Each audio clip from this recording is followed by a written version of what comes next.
Hey, there we are. Good morning. Welcome to the Morning Night Live with your host, P Dog Knight. This is a special edition. I'm on a different platform today, so I'm just trying to figure all this out.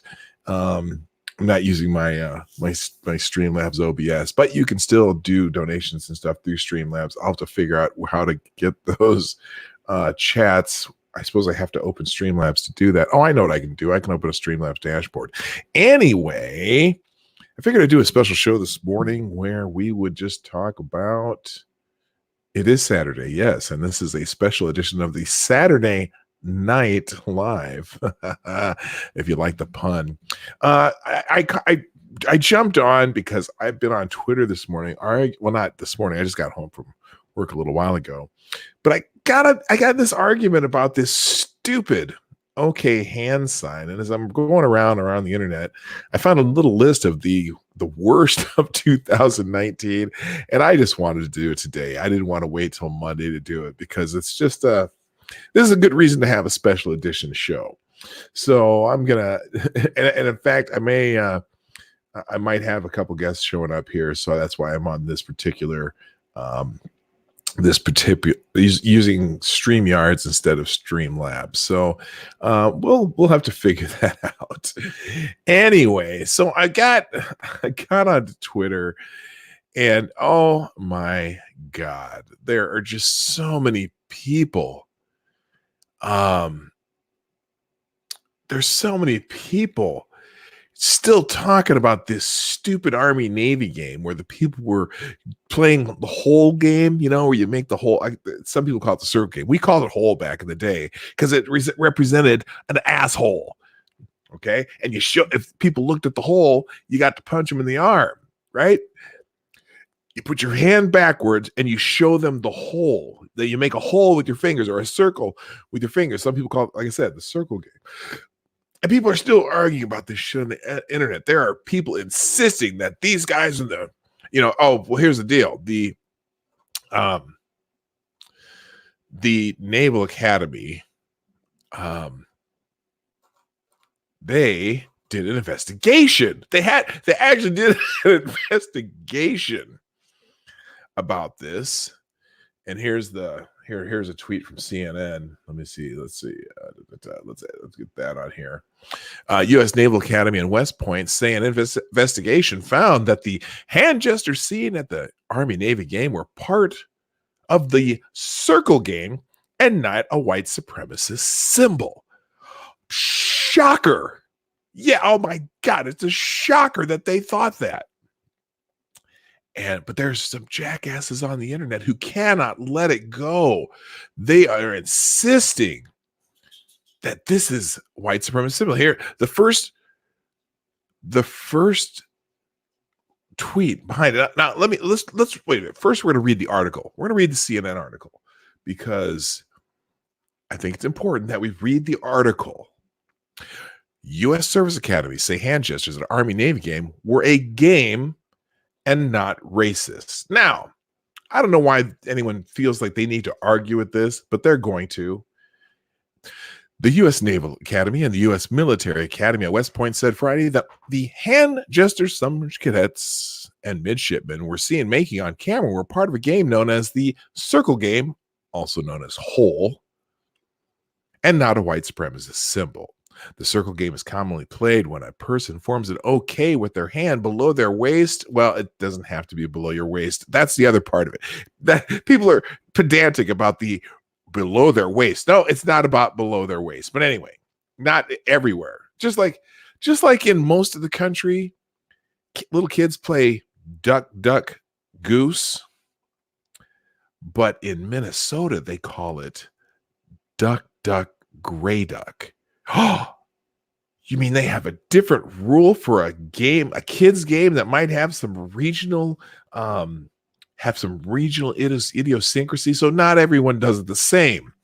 There's places in Ohio that call it duck, duck, gray duck too, but I grew up with duck, duck, goose. Anyway, the circle game is commonly played. Excuse me. I got my coffee, by the way. I do have my coffee.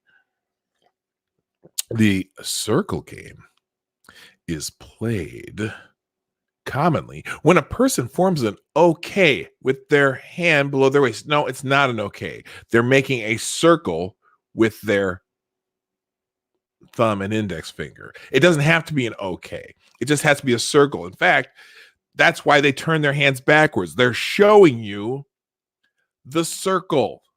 They're not showing you the OK. They're showing you the circle because it's called the circle game or hole, AKA asshole. To trick a second person into looking at it. If the second person is caught looking at the hand gesture, that person is then punched by the person who made the gesture. It's a silly kids game that boys play because boys are rough and tumble. The academies were investigating to see if the cadets and midshipmen were making a sign that can be associated with white nationalism, aka a 4chan hoax, which is someone forming the OK sign. The OK sign, which is like this, not like this.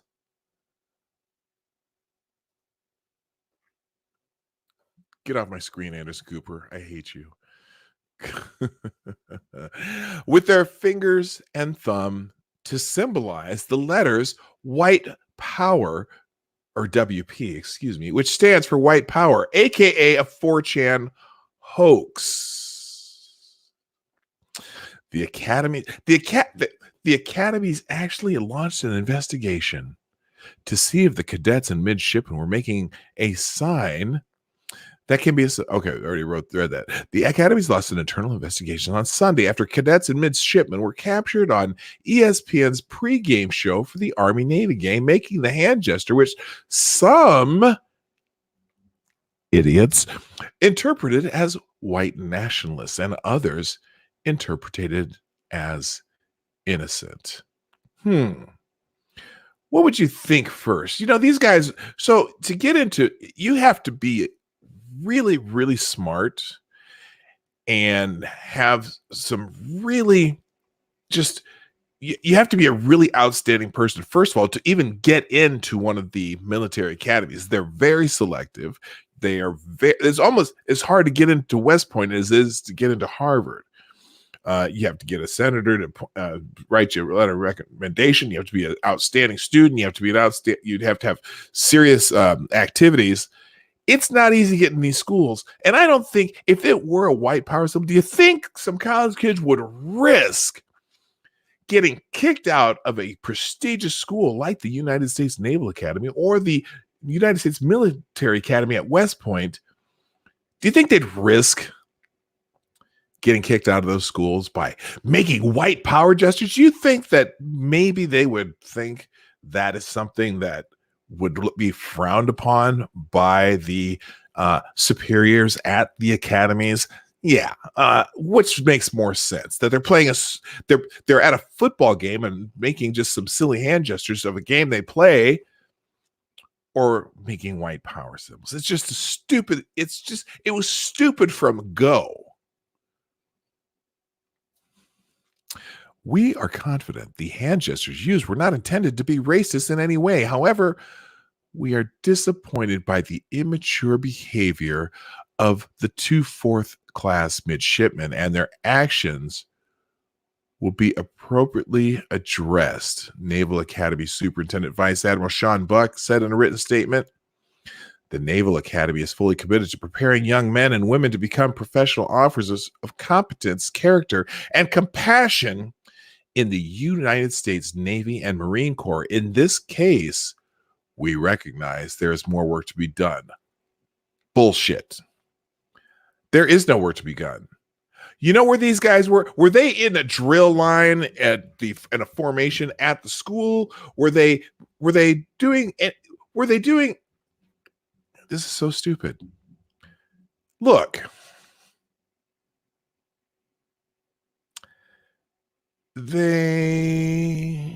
Wait, what? Midshipmen are college students with more money? What do you mean with more money? No, they're not.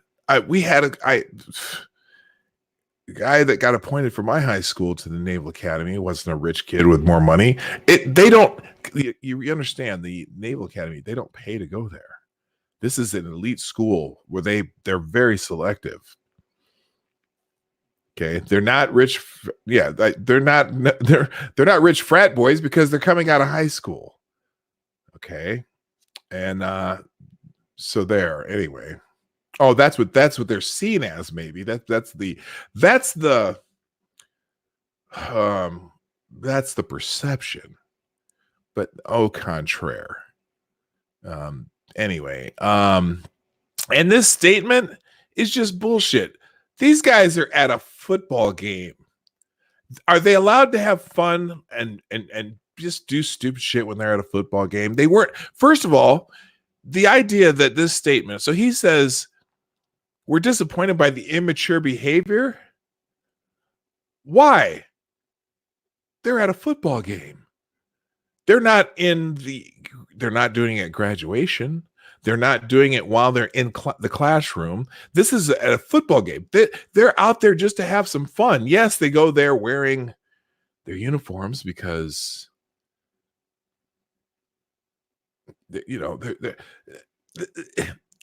I'm sorry, if you can't have fun at a football game, when can you have fun?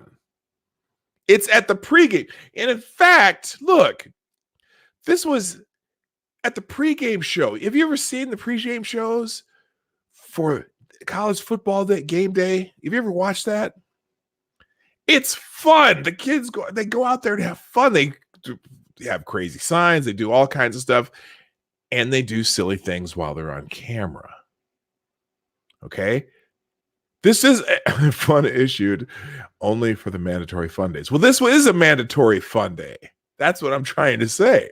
They're at a football game. If you can't have fun at a football game, I just don't want to be right. Or that doesn't if having fun at a football if having fun at a football game is wrong, I don't want to be right.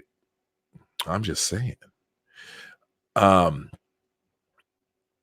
So this statement, we investigated this matter thoroughly, Lieutenant General Darrell A. Williams, 60th superintendent of the U.S. Military Academy, said in a separate written statement. Last Saturday, we had reason to believe these actions were an innocent game and not linked to extremism, but we take allegations such as these very seriously. We are disappointed by the immature behavior of the cadets. Again, they're at a freaking football game. God. According to a report, the officer in charge of the Naval Academy's preliminary inquiry, the involved midshipmen were playing the circle game without any racist or white supremacist intent. The investigating officer was appointed the day after the incident and assembled over 40 pieces of evidence, mostly consisting of emails and interviews. The report states the officer interviewed the midshipmen involved in the incident, visible in the video, as well as several of their supervisors and peers, reviewed video footage of the game and relevant text messages, and researched the circle game. The officer recommended that no further investigation into this matter, and that the involved midshipmen's conduct be addressed through administrative action for failure to use good judgment while at a football game. Oh my goodness. Oh my God. It's unbelievable that this is such a big damn deal. And yet I'm getting notification after notification on my little Twitter feed here. Let me pull my screen down. In fact, let's just read the last couple ones I'm getting. So now some of these, oh my God, these people, God damn, it's unbelievable. What's going on here? There we go.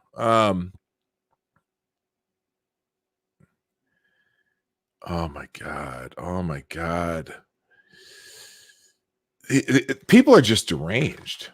People are just fucking deranged. So I was replying Let's see if I can find it here. So now, and so here's some moron after that article. Some guys here, well, how come nobody got punched in the arm? Because they were mugging for the cameras, you moron. And this guy's, oh, that's an excellent point. Oh, no, it's not. Technically, that guy can punch us all in the arm now. There you go. There's your answer. Indeed, that's the joke. So this guy's like, it should always be below the waist. That's the rules. So I'm like, no, it's not there. It's not in the rules. There are no rules. All you have to do is show the circle, the hole. We call it hole where I'm from. That is why all their hands are backwards. Okay. And not palm up, finger up. They're not making an okay symbol. They're showing you the hole, the circle. That's when you're making a circle with your hands, your other three fingers are I mean, I suppose you could do it with closed fist too. You can show them the hole this way. But that's how it is. They're showing them the hole. It's not this, not this. There's a difference. Yes, it is a rule. Below the waist, like I said, different places may have different, there may not be any rules for a stupid game like this, especially depending on what region you're in, right? I'm said, you mean like, and this guy spelled waste, W-A-S-T-E, which I thought was funny. So I meant, oh, you mean like in the local landfill?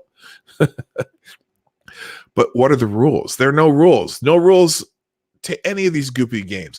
In some part, like I said, in some parts of the country, they say duck, duck, goose.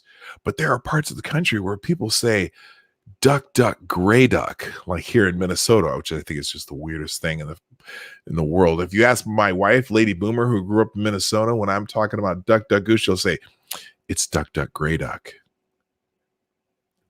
What? Okay, whatever. So honestly, but these people are just adamant. Oh, did I get blocked? Or did this guy take his tweet down? This tweet is unavailable. I wonder if I got blocked. Oh, I kind of find it funny. Let's see. Is it this guy? Let me find out which guy this is. No, typical dad. It's not him. Charlie B. Who? Hang a second. Let me try something here. No, someone took their tweet down. Okay, there you go. But I mean, people are just adamant about this. Let me go on to these notifications real quick. So let's see.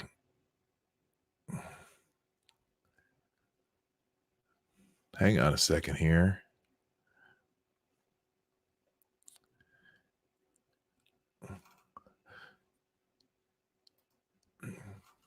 So this one guy, I said, it's not the rules.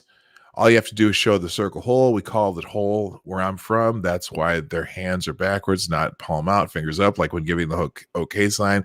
Too many people, it's because too many people want to think the worst because they want to think everyone's racist in the era of Trump, right? So this asshole says, or hear me out, they're white supremacists. Yeah, right. This guy gives this thing, and this guy, I don't know why you find it so hard to think they aren't white supremacists in the Navy. This shit's insane. This shit is insane. And this guy, say it again, Hemp. Hemp's the guy who said, or hear me out, they're white supremacists. And I said, you really, really, really, really need them to be, don't you? It makes you feel righteous. And without it, your moral indignation has no meaning. And you have to have that moral indignation to show that you are this great person and that you can see the white supremacy dog whistle. The people who see the dog whistles the most, you just might be dogs. That's my theory. You might be the dog. So be careful when you're the one pointing out dog whistles all the time. If you see the dog whistles, you might be the dog. You know, and or it's a game that guys have been playing for decades. This has been around. I mean, look, I remember doing this in college. I didn't go to a military academy, but I remember we did that in college too. You played a hole. You make a hole representing the asshole, and if someone saw the hole, you got to punch them. Just one of those guy things, right? But these motherfuckers, I mean, it's incredible. It's incredible. This guy, step up and find out for yourself. There's absolutely zero tolerance for racism in the military. It is the purest form of meritocracy that the U.S. offers. Raise your right hand and vow to defend the Constitution against all enemies, both foreign and domestic. We all bleed red. That's someone who's sick. This guy, you know, so this other fucker, you know, I said this Dr. Hemp, or hear me out, the white supremacist. So I told him, hey, you know, without, you know, if it's not white supremacy, then you can't feel righteous. You can't have your moral indignation. And that's very important to you, obviously. He said, no, but I'm not a fucking naive fool like you apparently are. Naive, which is more likely? College kids playing a goofy game in the atmosphere of a big rivalry college football game while on camera, or intentionally flashing dubious white supremacy hand signals while on camera, risking the possibility of getting kicked out of their prestigious school. Which is more likely? How stupid do you have to be to believe that these guys are going to do this on camera and risk getting kicked out of one of the military academies? But of course, these kinds of people who insist that this is some white supremacy thing, well, they think everyone in the military is racist. They think they're all, in the age of Trump, all the military guys are white supremacists. I'm still getting notifications. Oh my God, this guy. This guy's replying to somebody, zero tolerance doesn't change the fact that there's a clear concerning trend. You're citing just one case mentioned in this article. Also this, it's not a huge stretch of the imagination to think the symbol was being used as in a white nationalist context. It is a huge stretch. It's like Mr. Fantastic huge stretch, or Plastic Man, or Stretch Armstrong, or whichever little plastic ass superhero you heard of. Oh, Shio. I just noticed this. Shio gave me the Duck Duck versus Gray Duck. Duck Duck Gray Duck for Duck Duck Goose, state by state in 2013. Minnesota is the only place where they say Duck Duck Gray Duck. That's pretty much it. Although I found out that there is like one county in the state of Ohio where they play Duck Duck Gray Duck instead of Duck Duck Goose, and I have no idea why. I was looking this up, and because all the Minnesotans think you're crazy when you say no, it's Duck Duck Goose, because everywhere else in the country it's Duck Duck Goose. And if you grew up in Minnesota, they insist. I mean, not even. It's almost embarrassing. It's Duck Duck Gray Duck. What the hell is Duck Duck Goose? That's hilarious. Thank you, Shia Graph. That's funny.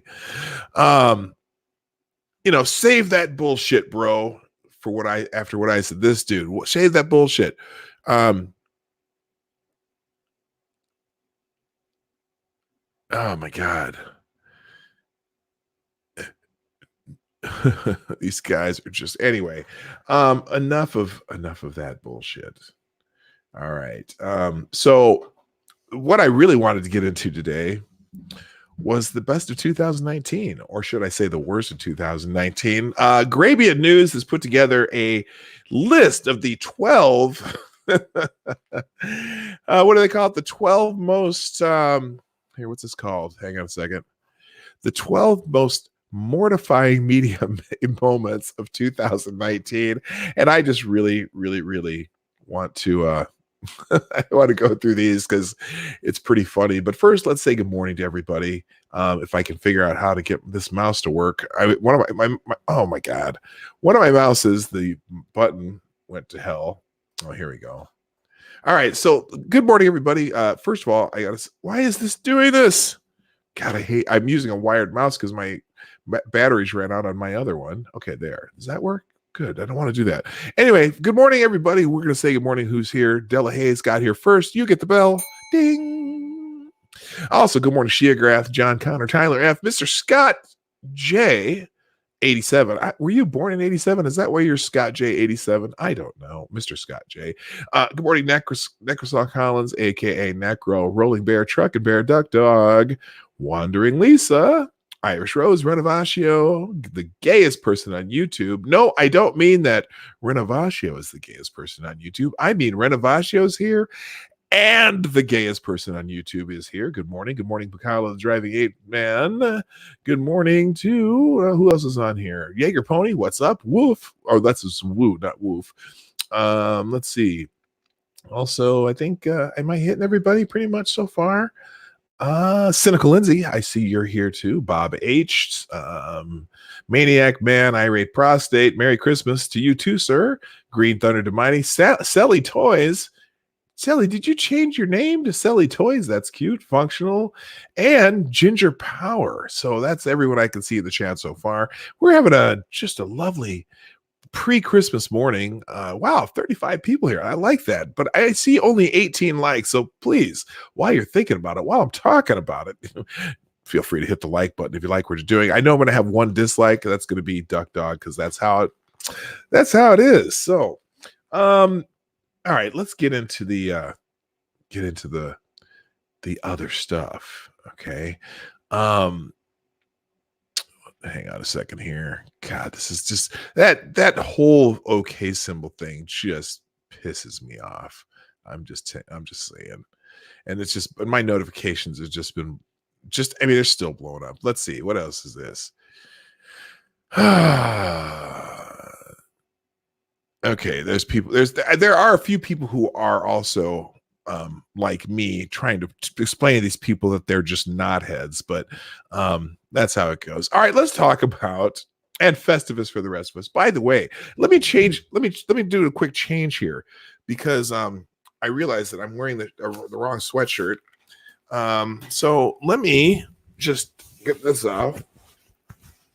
Try not to show my boots there. Okay.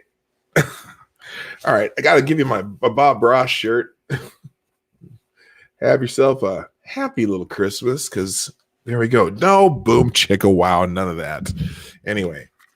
All right. So we're gonna go through this video from Grabien and look at the 12 most mortifying moments from 2019. We are going to share the audio so you can hear it.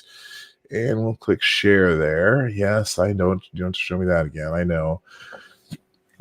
And actually, we'll do it video form because it's here. Let me go full screen on this so you don't have to. And there we go. So let's get into the 12 most media moments. Oh, by the way, before I do this, just a reminder that the Morning Night Live, or Saturday Night Live in this case, is brought to you by you, the viewers of Saturday Night Live. Please make sure you hit the like button if you like what we're doing. And also, more importantly, hit the share button. Looks like we got a big, nice crowd in here today, but we can always make it bigger. Plus, I'm trying to get to 500 subs before the end of the year, and I got like 34 to go. So please, if you're not subscribed, subscribe now. Hit that bell so that you get notifications. Also, you can follow me on Twitter. Oh, I don't have my border on here. Let me throw a border up here so you can at least. Where the hell is my border? Hang on a second. Is this it? No, that's not the one I want. Let's go with this one here. There you go. Now, right down there, right down here is my Twitter handle at PDogKnight and Instagram and so on. Make sure you follow me on Twitter. If you don't get notifications from YouTube, because they're not as good as I am, I'm getting much better about tweeting out the streams. No border is fine. No, just this border. Just not necessarily a border, just that stuff. I was going to put up a festive border today, but I forgot to add it to the screen. Anyway, but also, and if you want to do super chats, you can do them through the Streamlabs link in the description down below. I'll figure out how to get to them. I don't want to buffer too much. That's the one thing. Wait, let me escape here for a second. Whoa, that's not what I want to happen. I don't want to share the noise with that yet. I don't think you heard that anyway. But I do want to make sure that all right, make sure you can see the screen here. All right, so we're gonna check out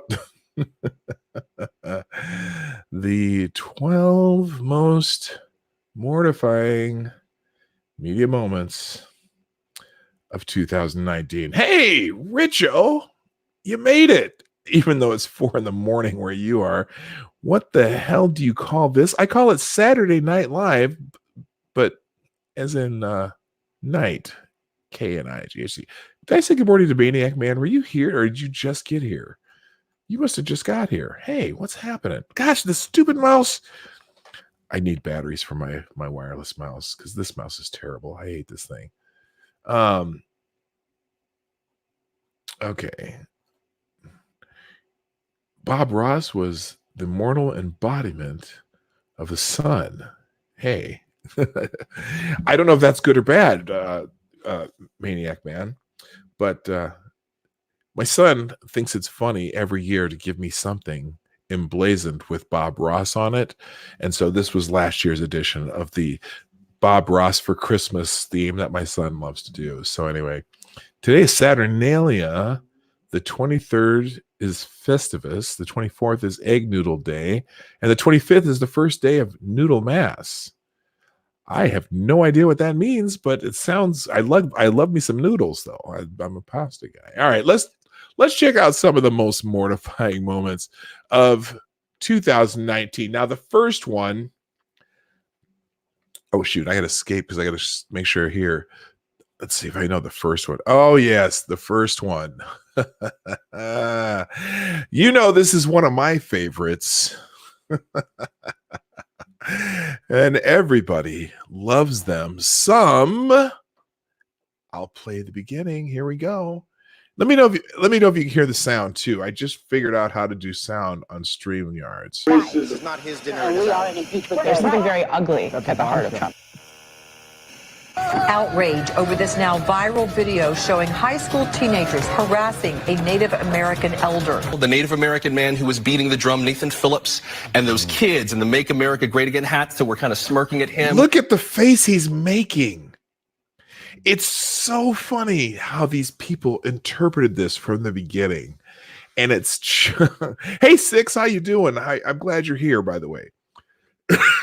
Yeah, I need some new mouse batteries because this little wired mouse, it's a mini Microsoft mouse from like 1996.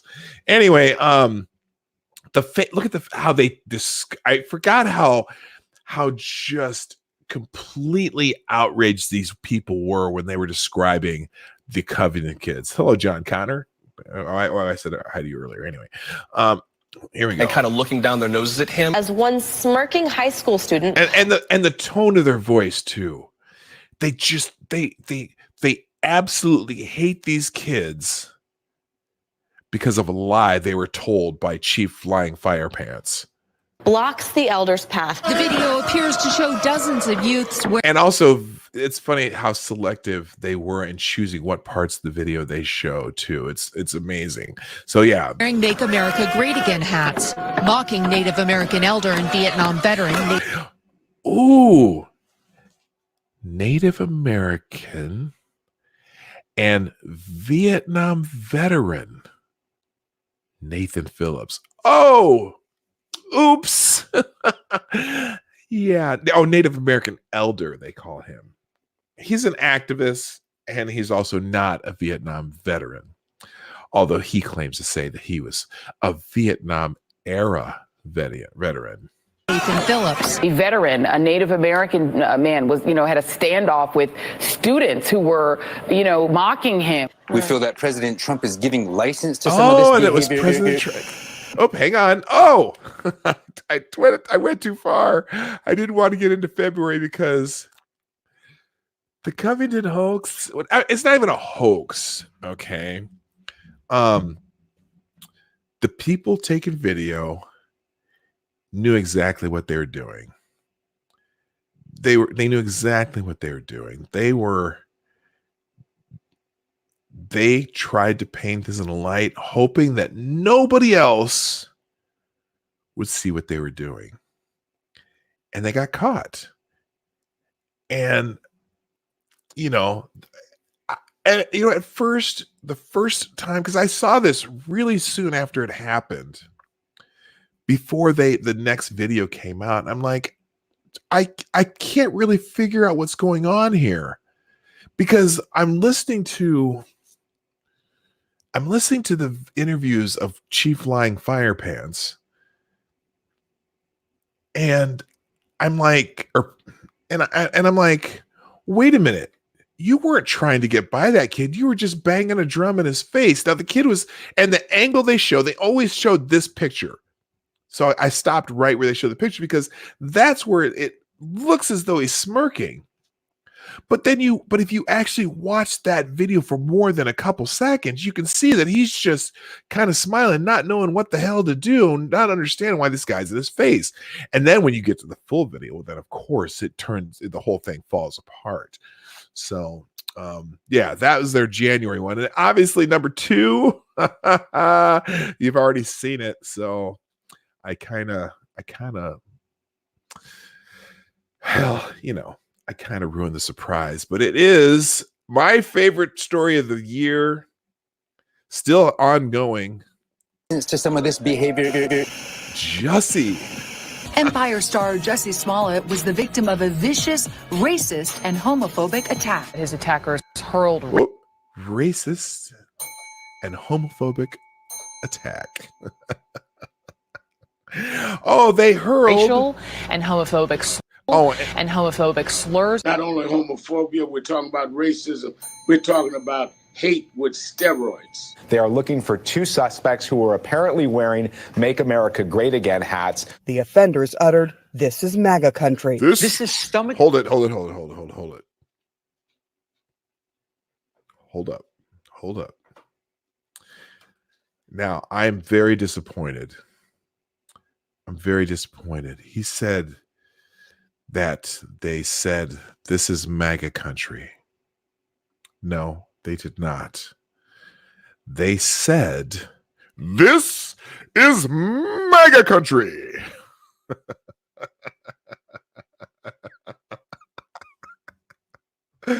Oh my God, I hate this stuff. These people, just a terror. This one Turning mind-boggling information. Oh, this is a horrible story. Yeah. It's a horrible story. This one, I'm sorry. This one, from the second this story was told, from go, you knew this story was bullshit. You knew the story that he told, the possibility of it being true was almost zero. And it was, because we had every time, here's the problem. And I can almost down to every story. If someone in 2018, 2019, maybe even 2017, if over the last 3 years, if they told a story about a hate crime, or what people would call a hate crime, if they would tell a story about a hate crime, if they mentioned the word MAGA, MAGA hat, Trump, or if there was the name Trump in the story of their story of the hate crime, you could almost every time dismiss it. Okay.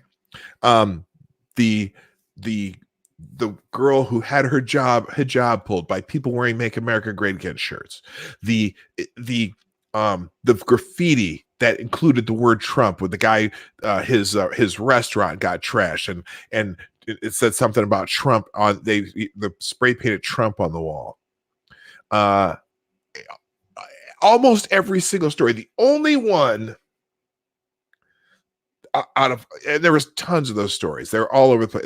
You go up hate crime hoaxes What is it? I think it's called fakehatecrimes.org or something like that. There's a whole 500-600 fake hate crimes, all and it almost to T. In fact, there was one at my son's college, and it was a story of the guy that said that he had someone wrote the N-word on his door in red marker. And he said a couple days before then, some guys wearing Trump shirts told him, "You don't belong here." I could dismiss the story as soon as he said the word Trump shirts. Okay. And it's funny because the story he gave was that he went to the shower, or he went out to the bathroom from his dorm room, and he came back and he saw the N-word on his written on his door in red marker, spelled incorrectly. And the other one you can always go by, if they say that it was spelled incorrectly and it's at a college, you know the story's a lie. Okay, sorry, a private university where the average ACT score is 27. I'm pretty sure the white supremacists at that school could certainly spell the word nigger. I'm pretty sure they could spell it. Okay. But also this kid, it's funny because this kid, okay, he said, so he came back and he saw it written on his door, and he was so upset that he went and he literally said this. He went into it back into his dorm room, and he went and got some all-purpose cleaner and cleaned it off. First of all, I've never heard a young person say, "I went and got some all-purpose cleaner. I went and got some 409. I went and got some fucking, I don't know, whatever those different things." He wouldn't you don't say all-purpose cleaner. And also,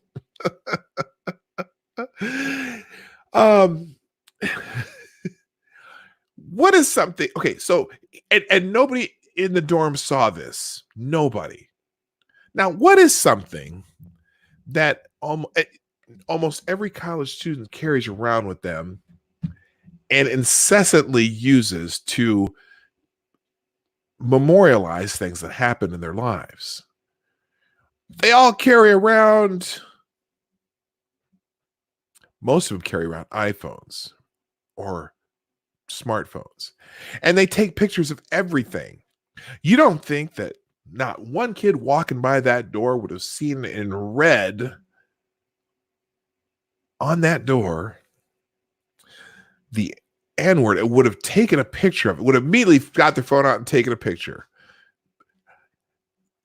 In this case, at my son's school, not one picture of this supposed hate crime on someone's door. No one even took a picture. I'm sorry. That's the first thing college kids do when they see something that's crazy. They take a picture.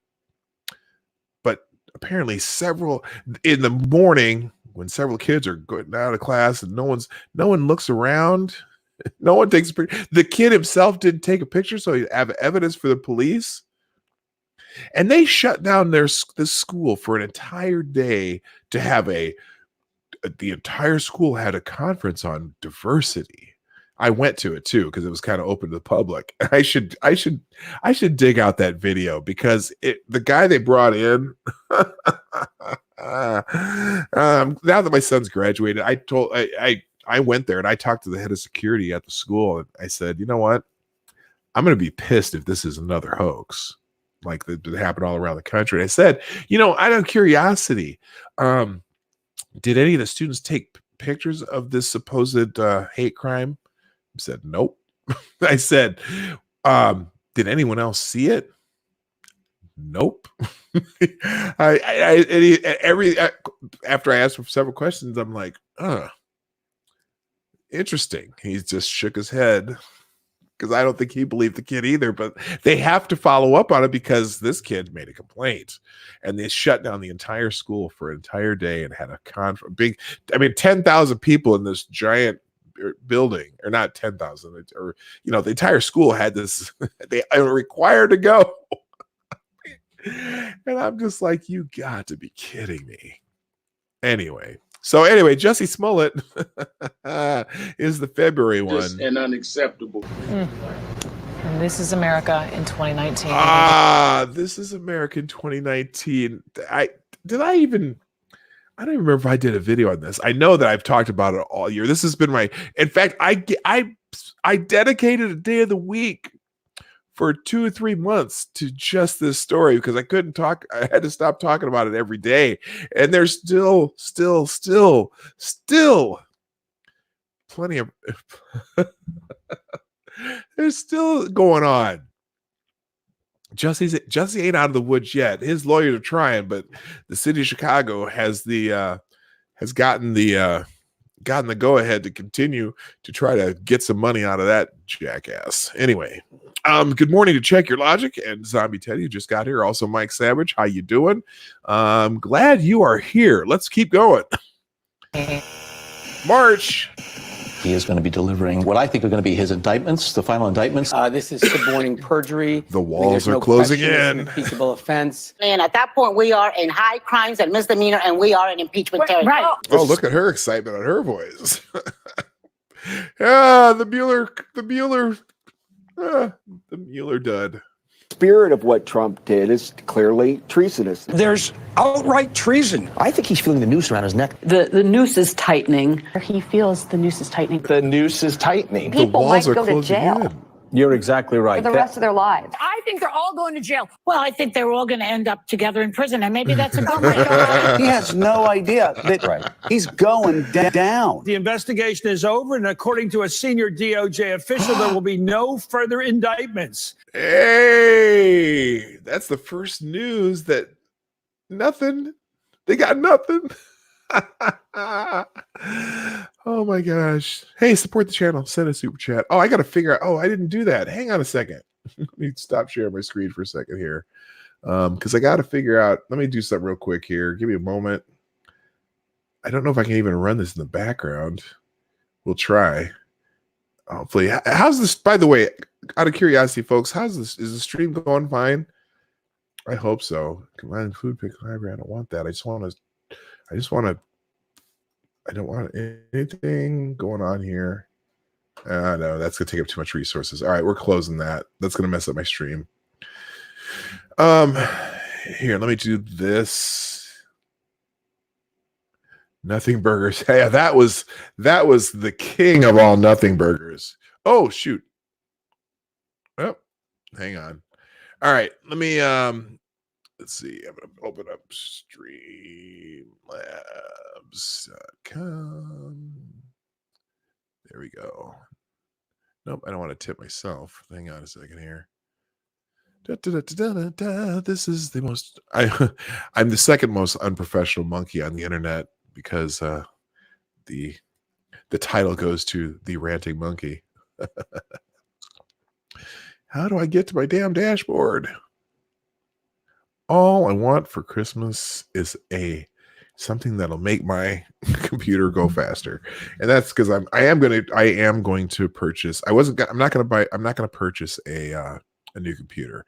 I'm just going to add a graphics card to this and run a lot of the stuff to the graphics card so that I can actually have a stream that doesn't quit or blank out on me.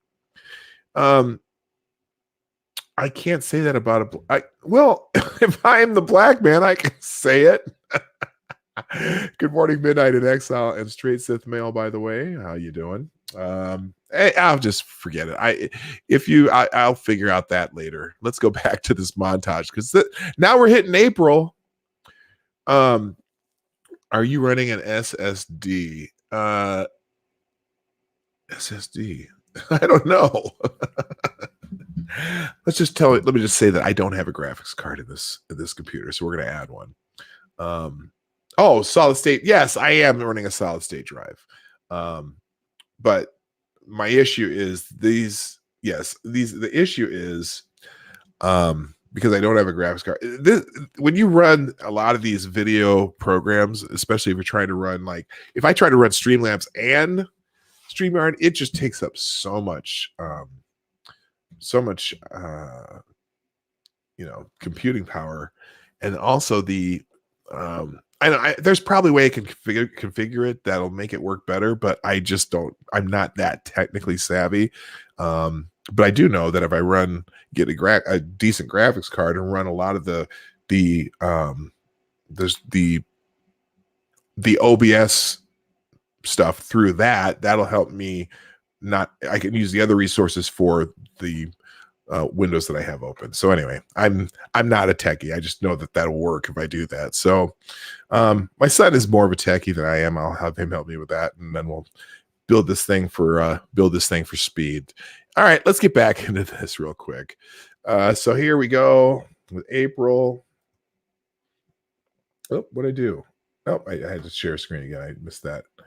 And there we go.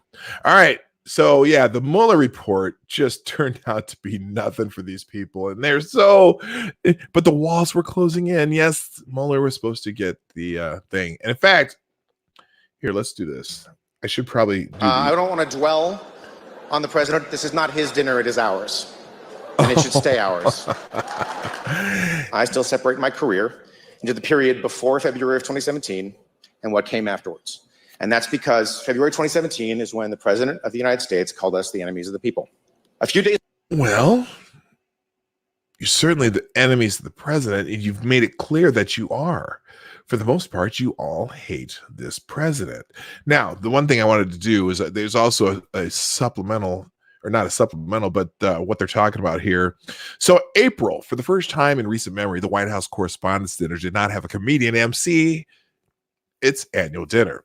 Instead, the president of the White House Correspondents Association, Oliver Knox, delivered a solemn address to open up the usually jubilant evening. Knox focused his remarks on the threat. He said the White House is putting journalists under. Yes, he is kidnapping journalists, and he is sending them to the gulags. I don't want to dwell on the president, he said while discussing President Trump. This is not okay. Well, I'll let that speak for itself. So we'll go back to the video for what he said here.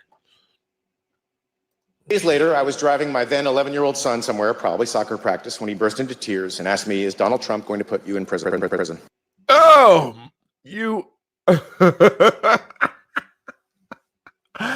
Well, I guess we know now that he's not. You know, they keep saying that Donald Trump is a danger to the First Amendment, that he is, he's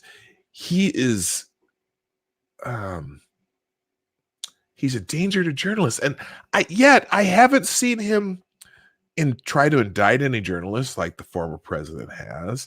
I haven't seen him have the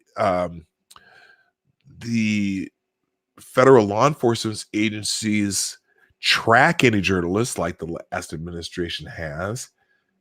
I haven't seen him trying to indict any journalists like the last president had. I don't know, I just don't get it.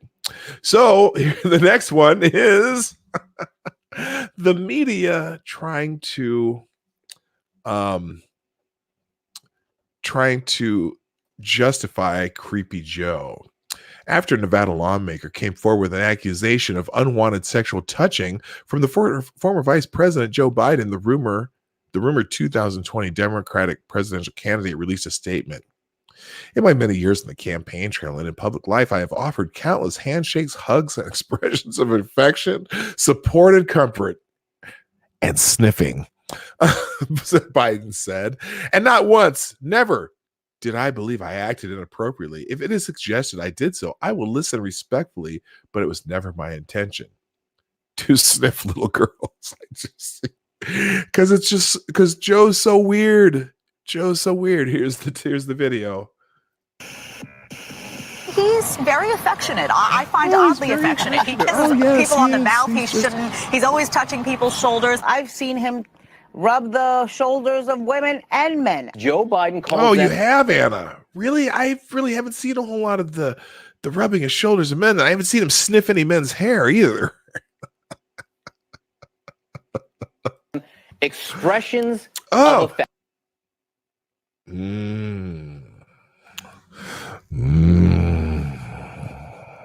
Hey, baby. He is an effect. Oh, God, this girl doesn't even want to quit touching me. That's the look on her face. Quit touching me. Quit touching me. Affectionate, old school politician. He's a really nice, generous, fun. Now look at her face when she's saying this. She's not even convinced. Look, watch when I can't even think of her name. I call him Beaker and Leaker because that's what Hard Bastard calls them. Mika Brzezinski. Beaker and Leaker. He's a really nice, look at her generous, face. funny, connecting guy. Did she look convincing there at all? I don't think she looked convincing at all. She did not look like she was thinking of him as a nice, funny, careering, whatever, convincing guy. I just didn't see it. Here's one. Uncle Joe, as we affectionately call him. He's a very affectionate, very light. Oh, look at her face. This poor girl. Hang on. Oh, she's just like, what the fuck is this guy doing to me? Get his hands off me. Why is he kissing my head? And the thing is, everyone around him is just like, oh, isn't that so cute? Until you see a montage of him doing it over and over and over. He's a very affectionate, very likable person. He's just an affectionate guy. I've known Joe Biden a long time, as have many others, and have always found him a very emotional. And here's the thing. I don't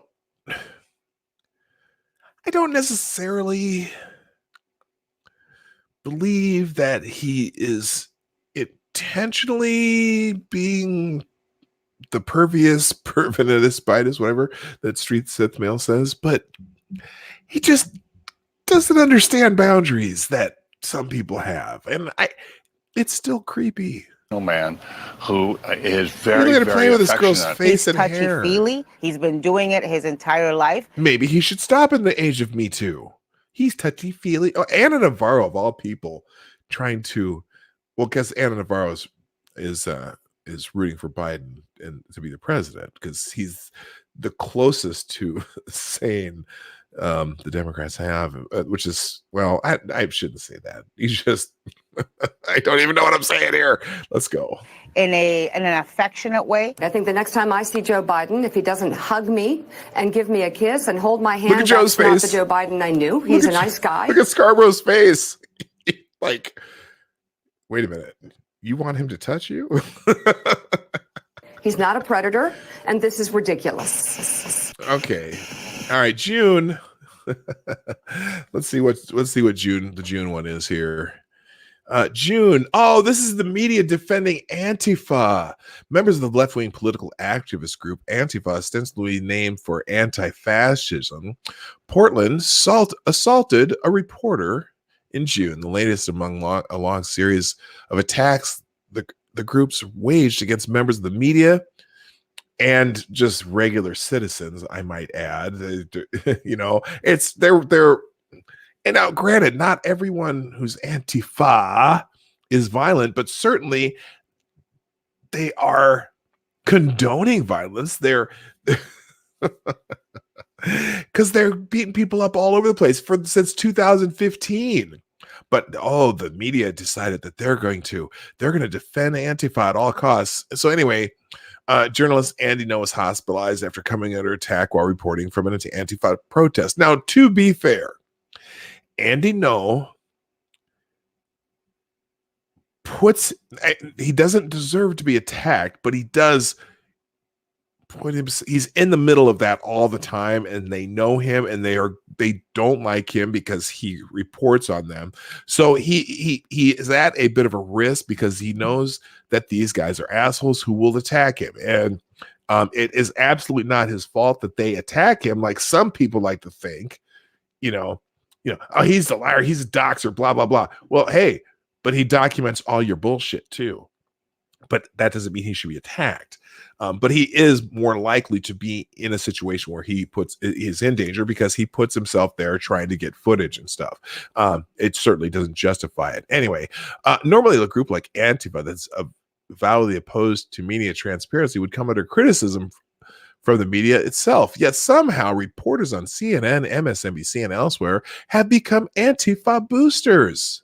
Okay, so let's get a little look at the Antifa boosters here. The Antifa Booster Club, aka the media and Democrats, and that's redundant. Never mind. Here we go. There's a group of anti-fascists called the Black Bloc, which do tend to get violent. Their idea is, look, nonviolence hasn't worked, and we are going to try to stop this. It says it right in the name, Antifa, anti-fascism, which is what they were there fighting. Listen, there's, no organization is perfect. There was some violence. They've taken. No organization is perfect. No organization is perfect. That's true. And like the white supremacists, they're not perfect either, and they do violence, but I'm sure that no organization is perfect. I say FTG to all of them. In fact, can I get an FTG in the chat, please? There's mine. FTG to all of them. I did FGGT. FTG GT. FTG. There you go. These in a principle stand to stand against white supremacists and white nationalists wherever they may show up. When you go to cancer treatment, the radiation is tough treatment, but it is meant to remove the cancer. Yeah, Michael Eric Dyson, your cancer. They wouldn't have been anywhere near there had it not been for the fact that white supremacists, neo-Nazis, were out scaring the living daylights out of most of the people in that town. Thuggishness is thuggishness. Oh, that's bullshit. That's bullshit. They equate Patriot Prayer with white supremacists. They don't know anything about Patriot Prayer. But anyway. That's wherever it comes from politically, and we should be the first to call it out. I disagree. Okay, now July. What do they have for July here? Let's figure this out real quick. Whoops, hang on. Escape. There we go. What do they have for July? July. When the 50th anniversary of the Americans landing on the moon arrived in July, the major media decided not to celebrate this achievement, but rather their own wokeness on matters of space travel. Oh my God, this was so stupid. The New York Times used the anniversary to herald the space program, not of the United States, but of Soviet Russia. At the same time, they're worried about the Russians being the shadow government of the United States. After regurgitating old Soviet agitprop about its cosmonaut program, the article concludes, cosmonaut diversity was key for the Soviet message to the rest of the globe. Under socialism, a person of even the humblest origins could make it all the way up. Really? Wow. Under socialism, a person of even the humblest origins could make it all the way up? Wow. The Washington Post also published a widely mocked attack on America's space program. The Post criticized the Apollo missions for being populated with an excess of white men.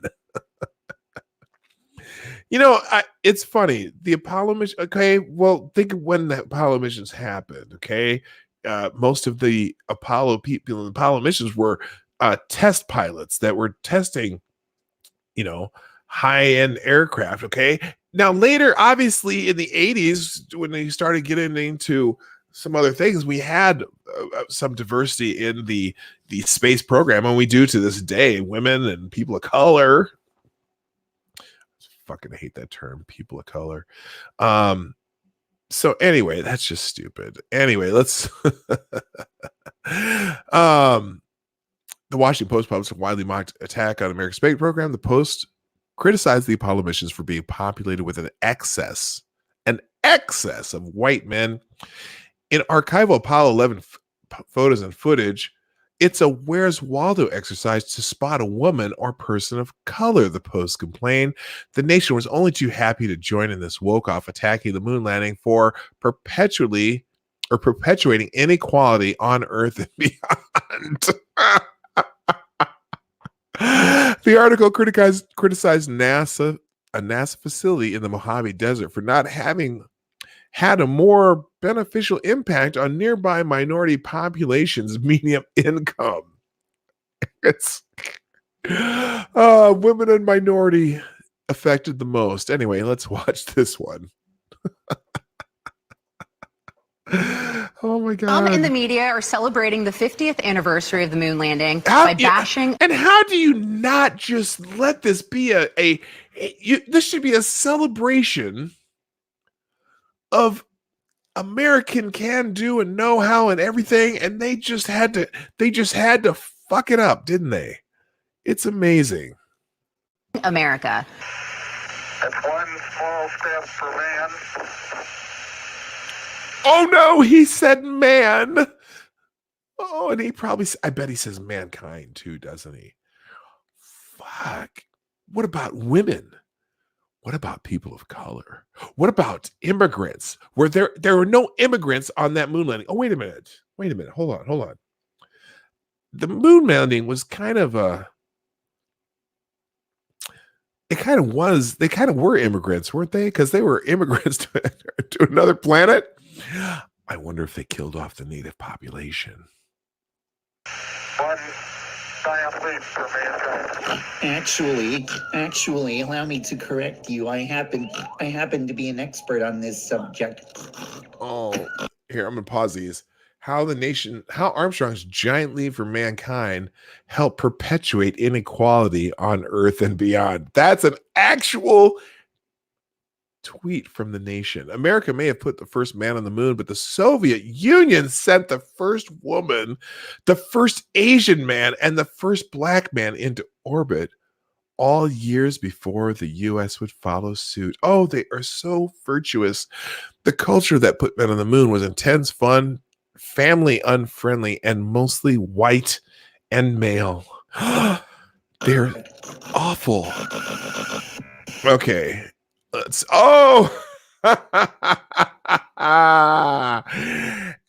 the next one, it's Fredo. Yay. In August, things heated up, well, as Chris Cuomo's temper, who erupted when a man at a Shelter Island bar called the primetime anchor Fredo in reference to the character from The Godfather. Let's just watch, because I don't have to describe this one.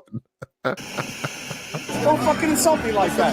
Don't fucking insult me like that. It's like I call you punk bitch. You like You that? punk bitch, you like that? I'll fucking ruin you. I'll fucking throw you down these stairs. Hold on. Now, here's the weird thing about this whole thing, okay? So he gets in his face, I'll fucking ruin you, you punk bitch. Blah, blah, blah. What stairs was he going to throw him down?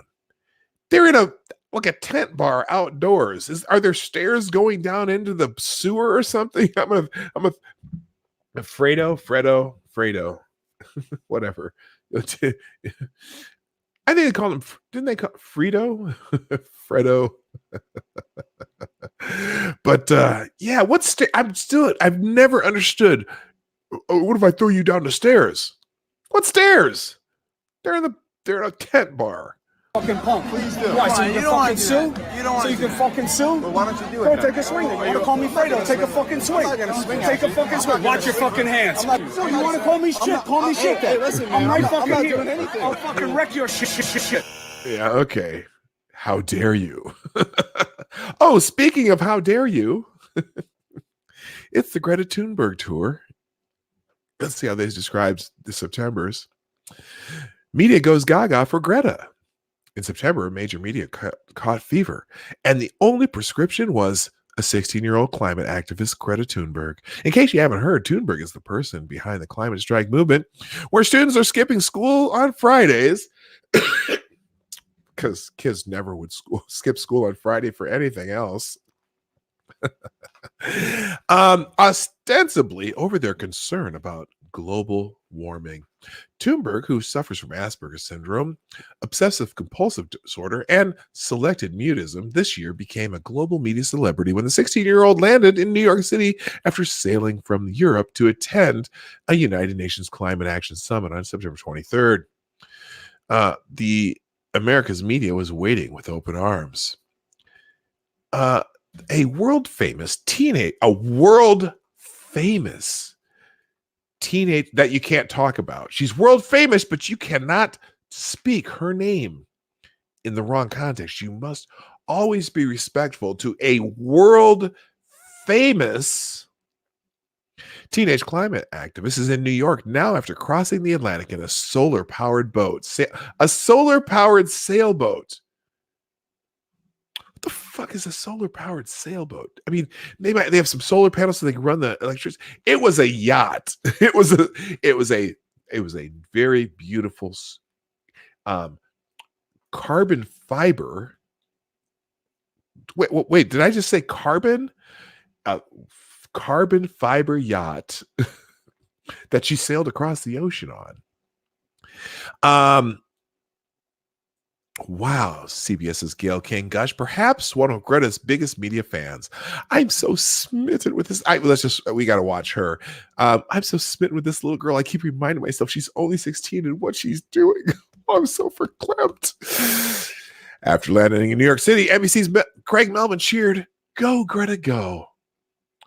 But for anyone who watched Greta's post-transatlantic press conference, this media adoration appears misplaced. The teen struggled through her 15-minute remarks, finding difficulty stringing sentences together and often losing her train of thought. Well, that's due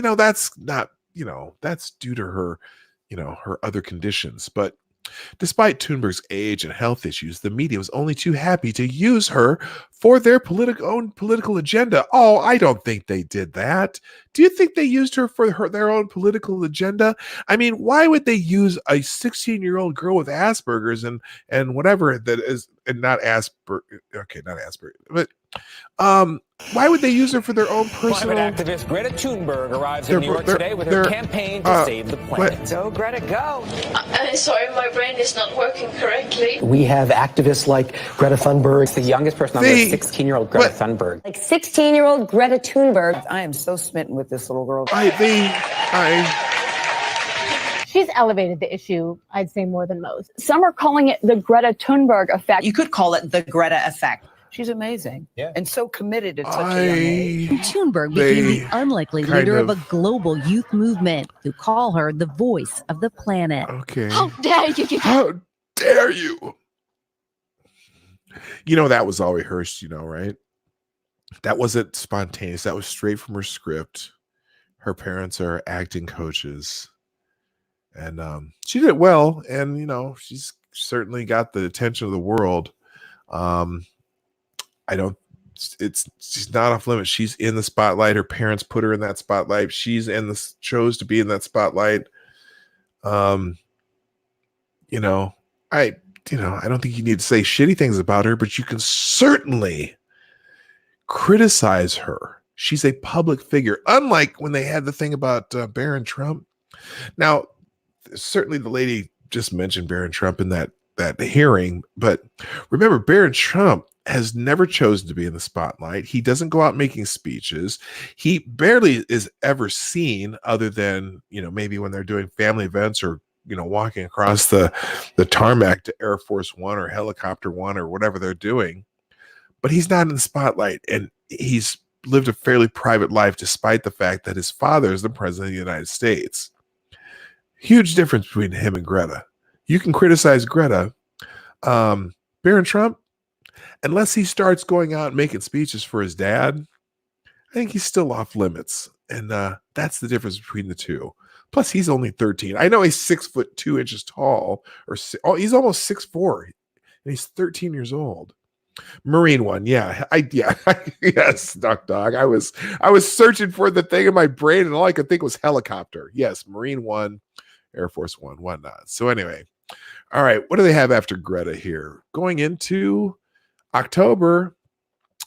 Oh, yes, the mass media freak out over an obscure Trump meme. For some reason, the New York Times published an article about an obscure meme that appeared on a TV in a small room during a conservative conference in Florida. And then for some reason, the national news networks gave that story round-the-clock blanket coverage. I'm pretty sure this was the Kingsman one. Okay, let's get into this one. Oh, and you know what? I know the problem is, it was clever, and people who understand this kind of humor were like, "Oh, that's pretty cool," even though but the media saw it as inciting violence against the media. Again, Trump is the greatest threat to the First Amendment that we have ever had. Even though he really hasn't. If complaining about the media is the worst thing you can do, and it threatens the First Amendment, there are a lot of presidents who complain about their media coverage. Even Barack Obama had the nerve to claim, well, he complained about Fox News. So was Barack Obama a threat to the First Amendment? Well, he kind of was, because he had journalists investigated and had whatever, tried to throw some in jail and whatnot. Anyway, let's go on. Brian Stelter. Oh, I'm going to get a strike now. So this insanely disturbing fake video was shown. Oh, now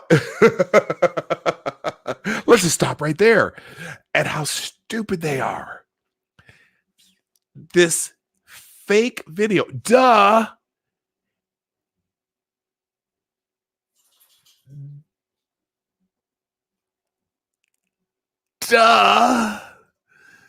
This insanely stupid fake video. Yes, oh my God. Are you sure it was altered, Whoopi? Are you sure it was fake? Now, I just don't want you to get this wrong. Are you sure? Are you sure it was fake? At a conference of you-know-who supporters. It's about so much. Yeah, she refused to say his name. Even when Don Jr. came on the show, she refused to say the name Trump. Hilarious. Oh, Brian Stelter. More than a single video. It's about a president and his supporters who are sowing seeds of hate and division. There's something very ugly at the sowing seeds of hate. Brian Stelter, CNN sows seeds of hate and division every day. Part of Trumpism, and we saw that in this video. It's vile. It's horrific. Some of his supporters would think this might even be somehow funny. It was funny. Sorry, Brian. I hate to break it to you. I'm not even a Trump supporter. Well, not yet. I'm gonna be right there, though. I'm telling you, I'm not even a Trump. I thought it was funny. I thought it was funny, a clever way to make a meme out of a movie that I enjoyed, and how he's just kicking all their asses. He kind of is. There are real people's bodies and lives on the line. Yes. How easy for all of you judging me that I'm offended and upset by the video. You try doing this when a member of your family is continued to have this happen over and over and over again. Yeah, whatever. Yes. And in November, Project Veritas. The Epstein's. This is the Epstein didn't kill himself story. I can't decide if Epstein, Jussie, or the Coven kids are my story of the year. In fact, I'm gonna have you vote. I'm gonna have you decide of these stories which one you think is the top story of the year. Although they didn't get into they didn't get an impeachment. Anyway, November. Everyone knows this story, even though the major media never reported it.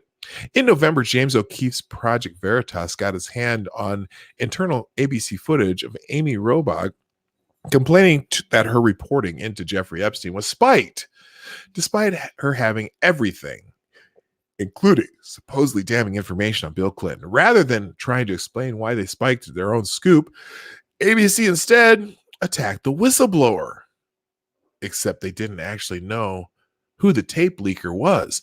And then things got even more embarrassing. A former ABC producer who had since moved to CBS ended up losing her job, despite both she and Project Veritas insisting she had nothing to do with releasing the footage. Meanwhile, there was virtually zero coverage of ABC's scandalous decision to withhold information its reporter uncovered on Epstein's sexual abuse of minors. You know what's funny about that too? When was the last time you heard anything about it? And also, I really kind of want to know what happened to that girl. But anyway, let's check their video footage of this. I've had the story for 3 years. I've had this interview with Virginia Roberts. We would not put it on the air. First of all, I was told, who's Jeffrey Epstein? No one knows who that is. This is a stupid story. She told me everything. She had pictures. Wait, hold up. John Connor, they're saying that Joseph Mifsud is dead? Who? When did you hear that? That was a rumor, and then they realized that no, he's not, and John Durham has interviewed him. Are they saying, is this new information? I'll have to check this out in a minute, John. Thanks for letting me know that. I'll check it out. Everything. She was in hiding for 12 years. We convinced her to come out. We convinced her to talk to us. It was unbelievable what we had. Clinton, we had everything. Now it's all coming out, and it's like these new revelations, and I freaking had all of it. Every day I get more and more pissed. What we had was unreal. There will come a day when we will realize Jeffrey Epstein was the most prolific pedophile this country has ever known. Now, seems pretty definitive, doesn't it? She had all the information. She even had the stuff on Bill Clinton. She had it all. And somehow they changed it. Yesterday from Italy Media. No, I did not know that. I'm going to have to look at that. Oh, that's... I wonder... Arkansas, anybody? I don't know. Because he oh my God, I bet he knew something. It's funny. It's if it's true, that's awfully convenient, isn't it? Wow. Okay, and then the final one is that they come up with, I think they didn't probably wrote this before impeachment was a story, and they already had this out. 2019 opened up with a hoax and ends with another. The Inspector General of the Justice Department, Michael Horowitz, released his much anticipated report on the FBI's surveillance of the Trump campaign. And the biggest loser was the so-called Trump dossier. That dossier created by the political mercenary firm Fusion GPS via funds from the DNC and the Clinton campaign, compiled anti-Trump gossip, much of it sourced from Kremlin officials. Wow. You mean the Clinton campaign and the DNC were getting dirt on their rival political candidate from the Russians? Wow, that's unheard of.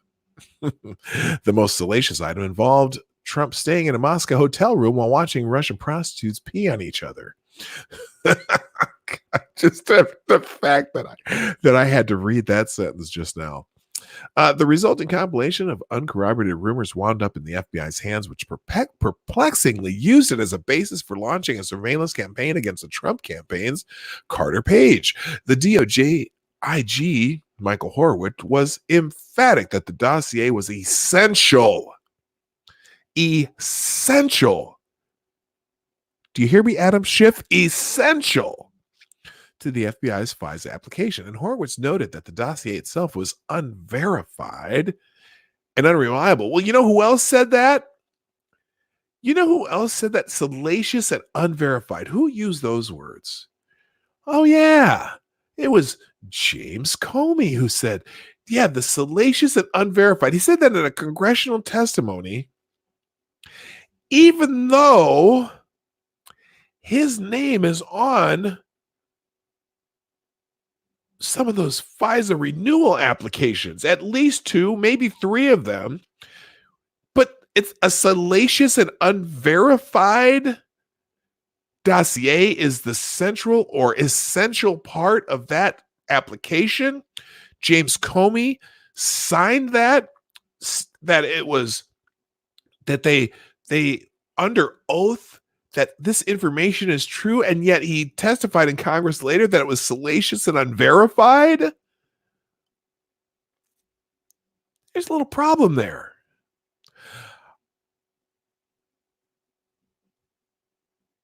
Despite the problematic nature of the Trump dossier, the major media reliably informed Americans over the last 3 years that it was corroborated. CNN was one of the big dossier's biggest boosters. The network's morning anchor, Alison Camerata, regularly told viewers that the Trump dossier was the God's honest truth.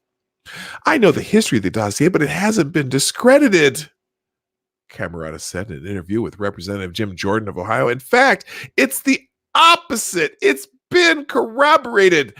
And you know where they corroborated it? in the Russian consulate in Miami. That's where they did the dirty work of corroborating everything in that dossier in the Miami Russian consulate. What? Wait, what? What do you mean there's not a Russian consulate in Miami? What? Oh, never mind. When Jordan said the report wasn't accurate, Camarada shut back. Your intel community has corroborated all the details. Bitch, no, they didn't.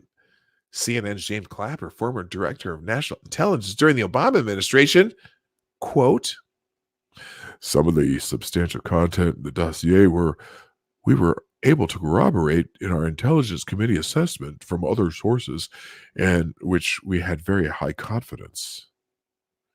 Oh, really? Horowitz reports that's flatly untrue, and none of the information was corroborated. In 2018, after it was becoming established the dossier was largely untrue, many in the media switched up their talking points. Oh, shocker.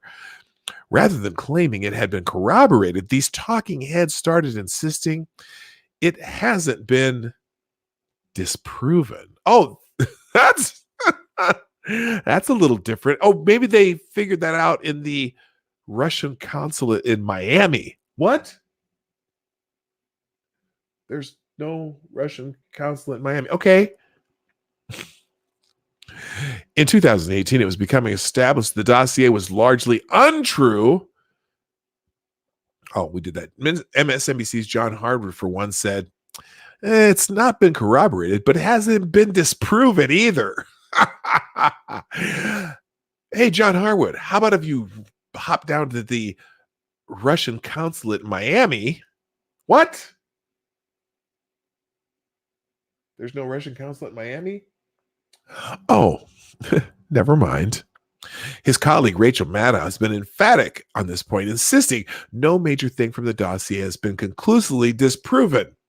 Well, Nicole Wallace has likewise adopted this talking point as a fact that none of it, not one word, has been disproven. I'm sorry, remove the word dis from that sentence, or the prefix dis. Not one word has been proven. Let's watch the last little clip here.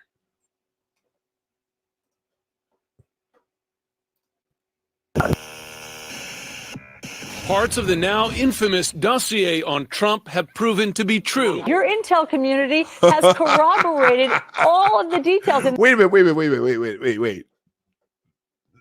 Note, let's go back to that sentence. Listen to this sentence.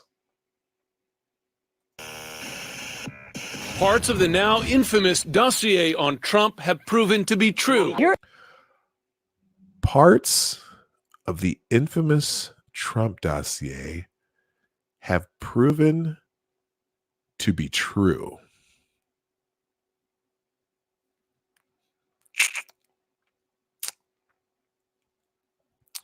What? Did they spell the names right? Isn't this is also the dossier that said Michael Cohen was meeting with the Russians in Prague.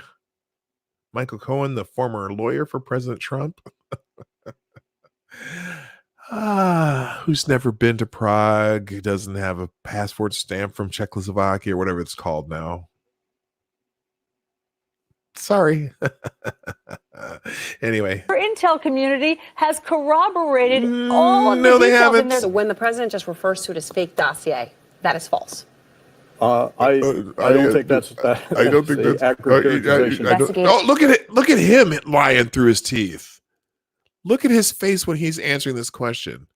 He's clearly lying his ass off. Here, let's forget. Oh, wow, Allison, I didn't know. All of the details in there. So when the president just refers to it as fake look at his dossier, face when he's answering this. He can't even look at her because he's lying. I don't think that's the accurate characterization. I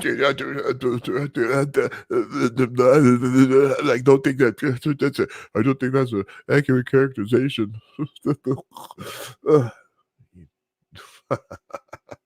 Investigators have corroborated part of the dossier. Really? What part?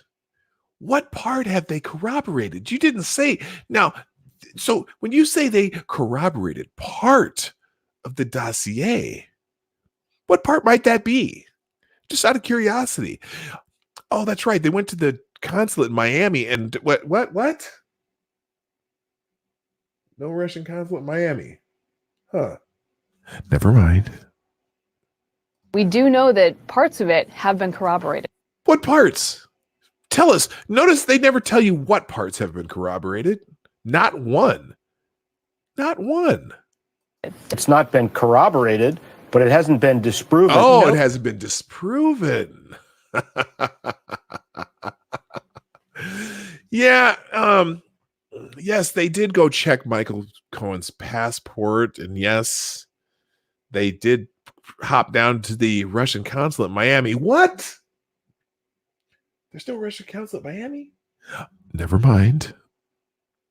No major thing from the dossier has been conclusively disproven. Yeah, you know what? And when you're making an accusation, it's not. Yeah, you're innocent until proven guilty. Oh no, wait, I'm sorry. That's incorrect. You're guilty until your innocence is disproven. Or something like that. I don't think I said that right. Yeah, proving a negative. Yeah, prove a negative. To date, none of it has been disproven. And That was okay. Somebody who gave the talking point disproven because they all used it. That's embarrassing. You know, it's funny how you know what here's the thing. Most of the mainstream media that's not on the right use the talking points directly from the DNC and Media Matters for America. In fact, a lot of their stories come from Media Matters for America. Just saying.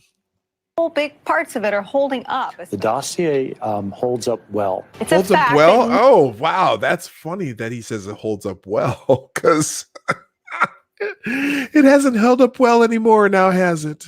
None of it. Not one word has been disproven. In fact, a lot of Not one word has been disproven. Oh, that IG report must just hurt these people so bad. That's why they're not talking about it. In fact, that last hearing we talked about yesterday, we kind of went through a little bit of it from Tracy Bean's Twitter thread. Hoo boy. of it turned out to be right on the money. The FBI would not have just taken a dossier to the FISA court and used that as their predicate for the surveillance. They had to corroborate it themselves. That's But you know, James Comey in test now, and I don't know what's the date on this. I don't see a date on this when she says this. But remember, James Comey testified under oath in a congressional hearing that the dossier was salacious and unverified. And that was like in 2018 when he was in front of Congress before the House changed over and the Republicans brought him in and he testified before Congress. He called it salacious and unverified, meaning they hadn't verified anything in it. And now we know that they couldn't have because most of it was bullshit anyway. According to the Inspector General, who's a highly partisan figure in, he's not? Okay, never mind. So that's how they operate. All right, so there you go. Thank you, Grabien. That's a great video. And so let me ask you this, people. As you're watching this, I'm just curious. Of all these events, what do you think? What's your favorite story of the year? I kind of gave you three of my favorites. I think the Inspector General report too is a pretty big one. And obviously they didn't have impeachment here. Now they picked out some of the just the worst of the year. And granted, this was probably made before impeachment. I think some of the impeachment bullshit that's going on too. Really takes the cake, but I think that's gonna come to more fruition in as we come into the new year. In fact, what did I put in here? I think my thumbnail says something about 2019 FFS, but I got a feeling. I got a feeling that the new year's going to bring lots of shit, and I don't know how I'll handle it. I think I'll make a new shirt for it. I got a feeling that FFS is going to be my new theme. I might even have to make it into a meme. And I'll eat lots of strawberries and cream. I don't know. That was stupid. Yeah, this whole shit show is just amazing. But okay, so that's my show for today. But maybe I'm not going to be done. Maybe I should just keep going. Now, out of curiosity, tell me what you think your favorite story from all of these are. Zombie Ted, I hope that wow is for my fantastic songwriting skills. But in the chat, there's about 30 of you still here. I'm not leaving yet. Tell me what your biggest story is of those 12. The one, I hate to even make my own choices here. While you're doing that, I'm going to try to find something else we can throw up on the screen. There's a whole bunch of stuff. Oh, by the way, so, Joe Biden has been out there. Well, impeachment's not part of the choices irate, even though impeachment is the biggest story of the year. It has to be. But I'm just thinking of those 12 stories.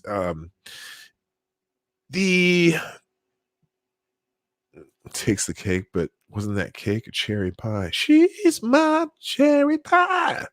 Who's that song by Warrant? I know my 80s hair bands. Can you believe it? Would you expect me to know a lot about 80s hair bands? You'd be shocked at how much 80s hair band music I know. Just weird, isn't it? While you're doing that, it looks like Smollett's pretty popular. Looks like Sandman's popular. They all outrage me in very different ways. Yeah, they are outrageous stories for the year. While you guys are still voting, though, I'm certain you have a Winger shirt. I don't know. I don't have a Winger shirt, but Winger, Kip Winger, the lead singer of Winger, he's actually a pretty talented guy. You know who else is really talented? What band was he in? The Sebastian Bach. What was the band he was in? Was he in Warrant? No, he wasn't in Warrant. Anyway, Sebastian Bach was the lead singer for one of those hair bands back in the day, and he played the Phantom of the Opera on Broadway, and just apparently he was fantastic in that. Skid Row, thank you, Skid Row. Yeah, he was fantastic as the Phantom in Phantom of the Opera on Broadway. That was a big deal that the dude from Skid Row did that. Anyway, while you're still in there, apparently Joe Biden, he's obviously we have the issues with his son, and there's things going on there, but apparently Joe Biden's not in the best of health, according to Obama's former doctor. This is weird. This article here. Whoops, I messed up there. Keep the audio on there. Okay, what happened? Oh, there we go. Obama's former doctor says, no, Joe Biden isn't a healthy guy. He's a stroke risk. That's interesting. Earlier this week, Karen Townsend wrote that Biden's doctor had revealed that Biden had heart disease, something that wasn't widely known. Yeah, he has AFib, atrial fibrillation, it's irregular heartbeat. And that wasn't widely known, and certainly hasn't been trumpeted by the same media that obsesses over Trump's 12 cans of Diet Coke a day and 2 scoops. Biden has a heart condition, but shh, the voters mustn't know that. Remember when President Trump released a letter from his doctor that vouched for his physical and mental fitness? The media mocked it, and their Democrat cohorts questioned the medical credentials of the physician. In order to quash frequent musings from political observers over his physical fitness, given his advanced age and previous health problems, Biden has released a letter of his own. It's a 3-page summary of Biden's medical history. We already knew about the brain aneurysms in the past, but did we know he was being treated for an irregular heartbeat? Now Townsend reports that Obama's doctor also disputes the idea that Biden is a healthy guy.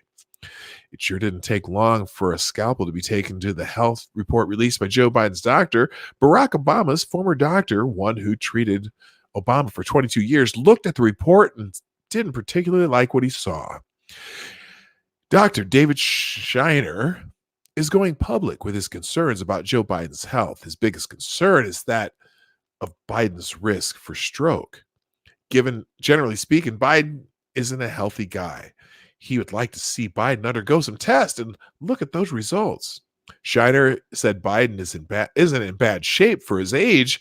There's always that qualifier, but he isn't in an outstanding health. He wouldn't guarantee that Biden wouldn't have health issues, and went on to say Biden has a lot of issues that are just sort of sitting there like sniffing teenagers.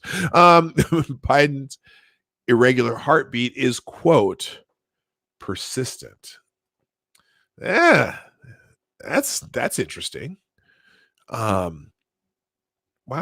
Let's see.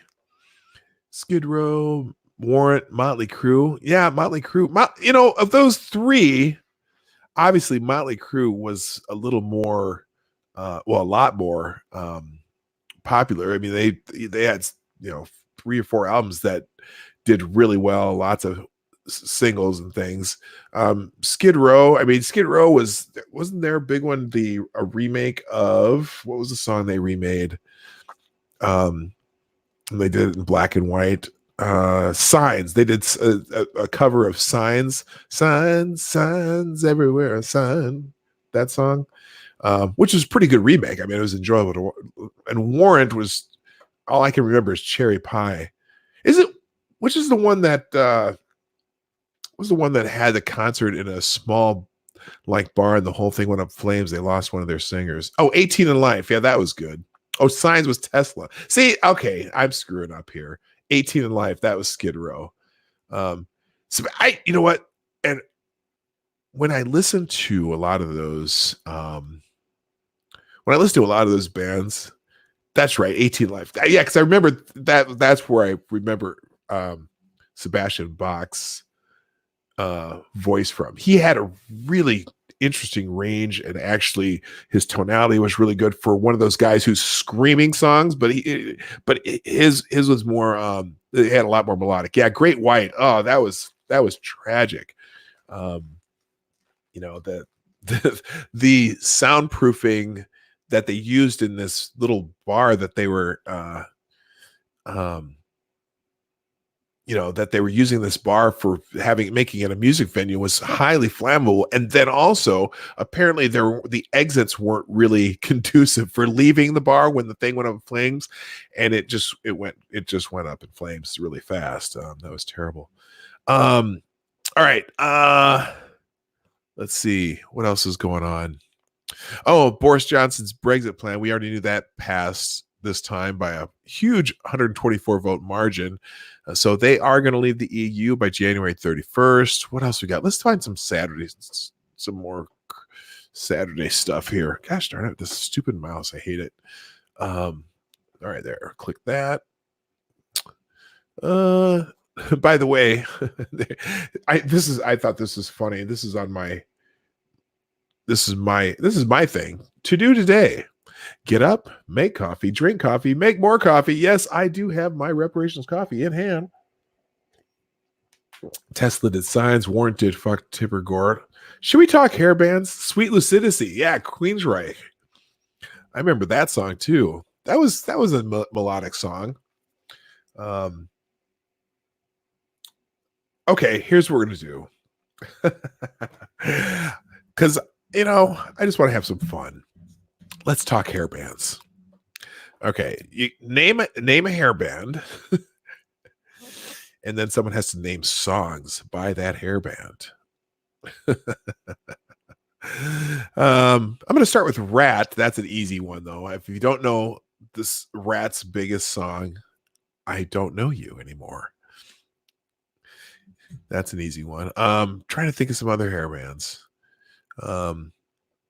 Oh, Poison too. Poison. I always thought Whitesnake. Whitesnake. Here I Go Again. David Coverdale, the poor man's Robert Plant. Quiet Riot. Come On, Feel the Noise. That was their big one. Rat was too easy. Round and Round. Yeah. Come on, feel the noise. Girls, rock your boys. Get wild, wild, wild. See, I know, I'm not kidding. I know my 80s hair bands. I don't know why. I just do. Probably because I was an MTV kid. So here's the thing. MTV, I'm trying to think of what the actual date was. But I had a buddy in high school who had cable. And our senior year, we heard about this thing that was coming on called MTV. And swear to God, for a month, they had this trailer just going with the Rocket Man. And all it was for, they had the station there, but they hadn't actually started MTV yet. And they gave us this date, and it was a Friday night. And we're like, okay, they've been hyping this MTV for over a month now. Whenever we'd go to his house, we'd just turn this on. They're like, yeah, they're going to have this thing called MTV, music television. We don't know what it is. We don't know what they're doing. And so that Friday night that they were going to have MTV start, me and 4 or 5 of my buddies were all over at his house, and we watched the very first video on MTV. That's an easy trivia question, but it was Video Killed the Radio Star. But let me ask you this. Can you tell me now? Everyone knows that that was the first video on MTV. Who knows? Who can tell me in the chat? Who knows what the second video they played on MTV? We'll see who gets this one, or if you even know who it was. Okay. Poison, Kiss, White Line. Poison was another one successful. Kiss, you know what? Thing about Kiss though, I don't consider them an 80s hair band because Kiss was big before all those other bands. Kiss made a comeback during the 80s hair band time, but the Kiss was more mid to late 70s. I remember when I was, oh my gosh, I was probably 5th, 6th, 7th grade when Kiss started hitting big, and then I'd go roller skating, and there you go. Yep. Actually, well, is that the one, What You Gonna Do With My Heart? That it was Pat Benatar. Is that the name of the song? You Better Run, You Better Hide, You Better Leave. That one. That was the second song they played on MTV. You're correct, Irate. Oh, I'm hot, sticky sweet from my head to my feet. Yes, that's a little Def Leppard. I had a buddy in college who was big into Def Leppard. Okay, wait, what was I talking about before? Oh, we watched we watched the first videos on MTV, and we were all hooked immediately. And so my freshman year in college, you know, and freshman sophomore year, MTV just influenced everything as far as the music business. And the hair bands kind of started hitting about 2 years into MTV, where you'd get like Twisted Sister and Poison and whatever. But Kiss actually started getting big in the mid 70s. They were pre-hair band, and because they had the shtick with the makeup and stuff, and they actually had a #1 hit with Beth. Detroit Rock City that album was huge. Kiss Alive and Kiss Alive 2 were like the biggest selling live albums until, well, Peter Frampton killed them with that though, because then Peter Frampton Comes Alive was the biggest selling album of all time until I think Thriller. They were pseudo glam. They were a gimmick band that played decent music. But yeah, and I I think maybe the reason I got into hair bands, or just paid attention to hair bands, is because I was also a closet Kiss fan when I was a kid. I mean, you had, I had albums by the Ohio Players, and my sister had James Brown and Wild Cherry and all this other stuff. But then I had all these Kiss albums for some reason, because I just thought, wow, this is kind of crazy. It's kind of cool to see. So anyway, Iron Maiden, oh my gosh, Run to the Hills was there. Oh, that was another one that got early play. Run to the Hills was probably in that first rotation of MTV songs. And the thing about that is they Iron Maiden was already pretty huge in Europe, but that one video probably kept them going for a long time. Yeah, I'm Disco, The Final Countdown. Yeah, that what's the name of that band? I can't remember. I am not a number. I'm a free man. I'm trying to think of what that's from. Wait, what's Prince song? No, it wasn't a Prince song. Prince. Let's see. I mean, Little Red Corvette came on to MTV. It was a while because they hadn't really had any black artists on MTV. Was Prince on before Michael Jackson or not? I can't remember. But yeah, and Prince too was also one of those people. His first album came out in 1977. Then it was the album that he did all the music and producing himself. He produced the entire album and did all the instruments and everything. And he was becoming a phenomenon about 1978, 79. And then he too, I mean, MTV blew him up because he was clearly one of those perfect artists for MTV, a decent looking guy who's amazing talent and made really, he was just really different when you actually saw him. And so he really blew up when he started hitting on MTV. Oh, the quote was from Iron Maiden. Yeah, I'm not as familiar with Iron Maiden. The only song that I remember is seeing them sing "Run to the Hills" video on MTV, and that was in that. Like I said, that was one of the songs that was in MTV's first rotation, along with, like I said. Oh, the other song we got a kick out of. And I can't remember the name of the group. The song Mexican Radio. That was one of those songs that was in that early rotation of MTV. Like literally the first, because it's funny because for the first few weeks in MTV, I mean, you basically saw all the same videos over and over. There were probably 30 or 40 videos that they rotated just constantly. And so Wall of Voodoo, thank you. Yeah, that was thank you, Irate. Well, you and I are about the same age, I think. So I get why you know all these. Yeah, I'm on a Mexican radio. Doom doom doom on a Mexican radio. Doom doom doom doom.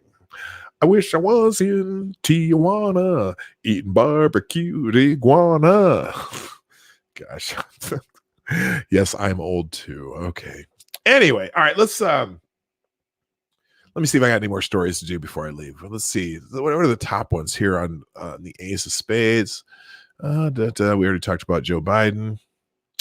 Oh, AG Barr. James Comey is a serial liar. He didn't put it that bluntly, but he said instead that was what James Comey said is simply not true. Yeah, we showed this from the Martha McCallum interview. Martha McCallum played a clip from Comey trying to distance himself from the investigation. Comey told Wallace, as director sitting atop of an organization of 38,000 people, you can't run an investigation that's 7 layers below you. Now, we watched, where did we watch that from? But I said right then and there, oh, we did. That's right. We did the whole Comey Wallace interview on this show. And I'm sorry, James Comey, you're a lying sack of shit, because 7 layers below you really was Andrew McCabe 7 layers below you? No, he wasn't. He was your deputy director. It was up in the executive offices the investigation was running on. Do I want to talk about this or keep going with MTV? Am I losing people because of that? I don't know. Let me see if I lost anybody. Started talking about trivia about music. Oh, yeah, we lost half our audience. Probably because I said I was going to stop, though. You know what? Irate, what do you got going on right now? You got about 45 minutes? Let me know in the chat. If you do, I'm going to send you a link because we could just sit here talking about 80s music. 80s music, one of my favorite topics. Does anyone here remember when now VH1 was an offspin of MTV, and yeah, we're going to talk music. We're going to talk music. I need to do that. It'd be fun. Even though we lost some people, I'm staying on. What was I about to say? Oh, VH1. So VH1 in the 90s, VH1 is an offshoot of MTV. It's still there, but they do nothing but reality shows now. But it used to be a second music channel. MTV was more the avant-garde stuff or new stuff. And VH1 kind of came out there. That was more the mellow stuff. It was more the adult version of MTV, so to speak. Oh, Marsupial Gamer, I didn't even know you were here. I'm glad you're here, but yeah, this is Saturdays. Saturdays might wander off into other things. So if you got to go, I'm glad you were here. Thanks for coming. I'm those of you who come for some of the politics stuff. Yeah, we're gonna start talking music though. So anyway, back to VH1. So VH1 in the mid to late 90s had a show called Rock and Roll Jeopardy. Okay, it was basically Jeopardy. Alex Trebek did the show. Okay, but it was all music. Okay, it was Jeopardy, but all the topics had to do with music.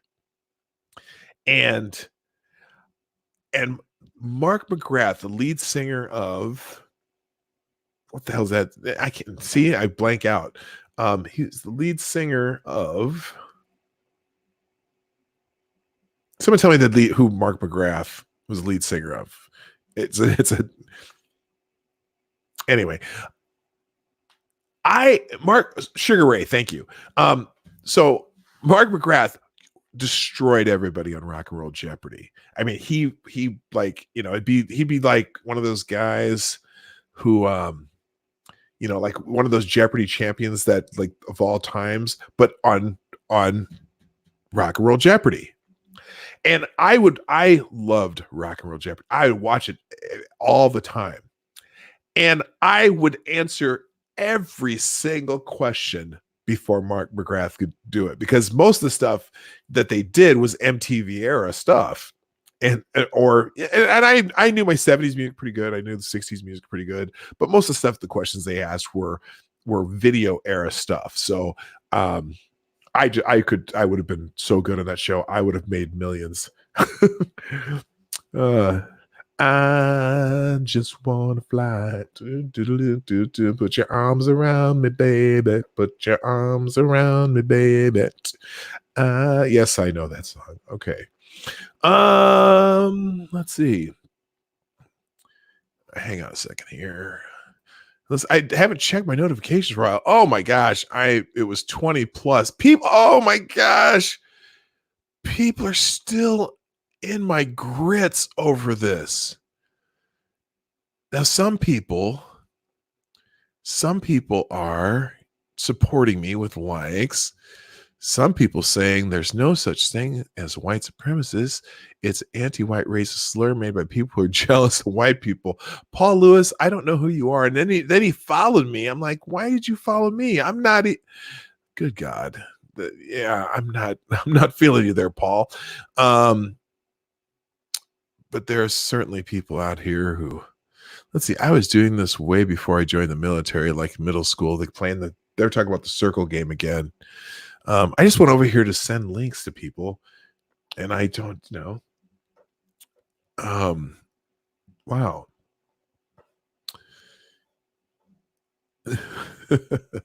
Sugar Ray's Fly came out when I was in 9th grade. The nostalgia. Yeah, he was in that. So you're in the 90s in 9th grade in the early 90s. I think that was there. I grew up in oldies. Oh, no. Wait a minute. I remember in the elementary school, the music teacher got out the MTV trivia game from the 80s, and it ended up me versus the whole class, and I won. Okay. Mr. Scott, you just said I grew up on oldies. Okay, so here's a little thing. As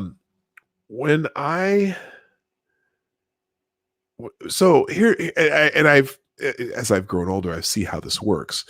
When I was in, elementary school, junior high, whatever, and actually all the way up into probably the late 90s, when you would say oldies, okay, like an oldie station, oldies meant basically origins of rock and roll, aka 50s music. Okay, 50s and maybe early 60s, kind of pre-Beatles music was considered the oldies. Okay, and there was an oldie station here in the Twin Cities when I moved here. I moved to the Twin Cities in 1989. And so the oldie stations, Cool 108 was what it's called, and they would play 50s music, 50s and barely the early 60s. Okay, and I didn't listen to Cool 108, I just knew it was there. But Cool 108 also had the Minnesota Viking game for a while. Okay, and so you go on Cool 108 to hear the Vikings, and then they changed to another station. But I kind of found that interesting. And if you think about it, so if you were alive in the 70s, you know that the trivia music or whatever, the oldies or whatever, that was always the music from 20 years earlier. So in the 70s, there was kind of this resurgence of 50 styles music. You had the shows like Happy Days on TV, American Graffiti came out, and there was nostalgia for the 50s. Okay. Then we got into the 80s.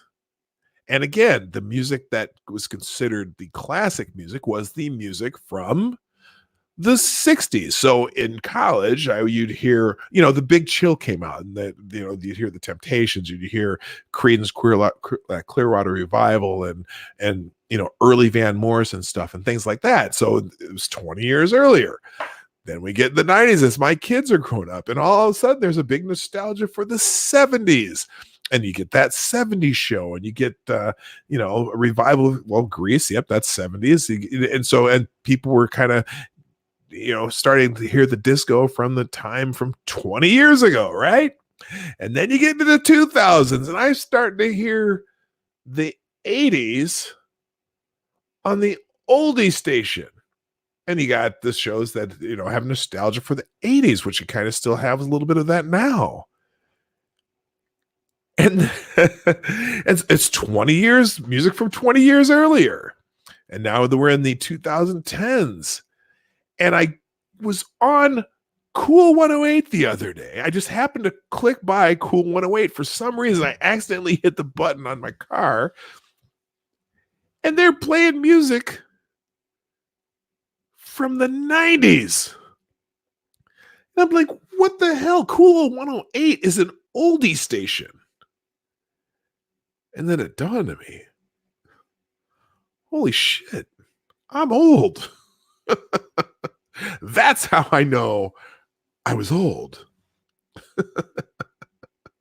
And I'm like, you gotta be kidding me. They're playing, the oldie station is playing music from the 90s. Are you kidding me?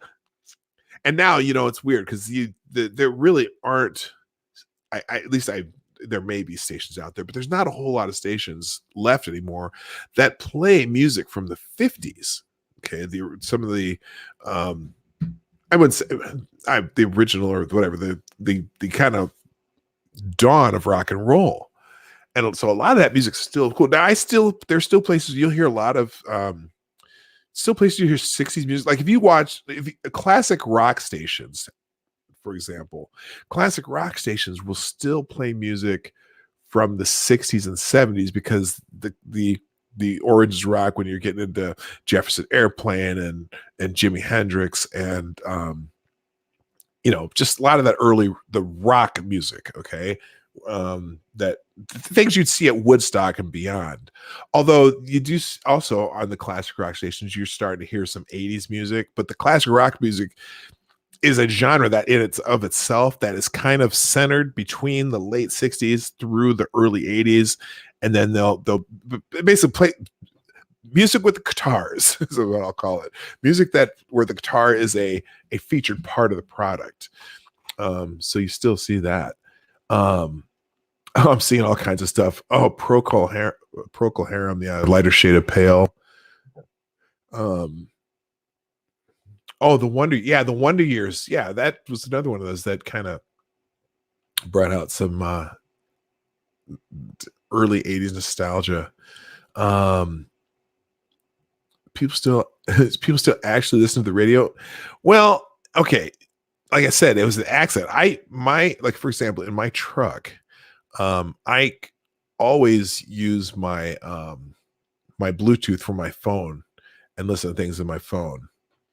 XM still has stations that got 50s and 60s. It's funny because a lot of that stuff, the people who listen to that, like my mother, she's in her 90s. I remember when we had her 90th birthday party, we were listening to Sam Cooke. We basically, my nephew, my mom is a huge fan of Sam Cooke because that's what she was listening to back in the 50s, and that was her one of her favorite artists. So we spent all the whole it's funny because we spent the whole time at her birthday, it was basically all Sam Cooke music, and I was amazed at how much music that guy put out and how good it was. I hadn't really ever paid attention to it as much as probably I could have when I was young, but man, Sam Cooke was just an amazing artist, and really ahead of his time. I mean, I think Sam Cooke kind of influenced like James Brown and some of the, the later soul, whatever, funk type guys. But it's funny now, if you think about it now, I chuckle because now you even hear Run DMC on oldie stations, which is it's just baffling to me. The Wonder Years was my gateway music from the 60s and 70s. Oh, that's right. They were more 60s and 70s. Made so many mixtapes from the radio in the 90s. Majority was 60s and 70s music, 90s classic rock, oldies, 50s sprinkled in there. Yeah, that was it's just weird thinking out obviously, it doesn't surprise me that the music when I was in grade school is considered oldies now, because it was, even in the 80s, that a lot of classic rock that they are still played on classic rock stations is from the 70s.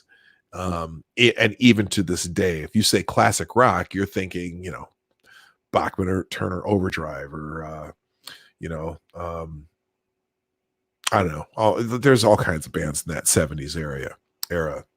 Leon Redbone, interesting. Leon Redbone, although that was 69, 70.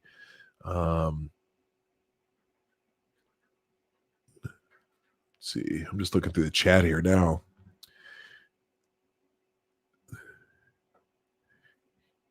Okay.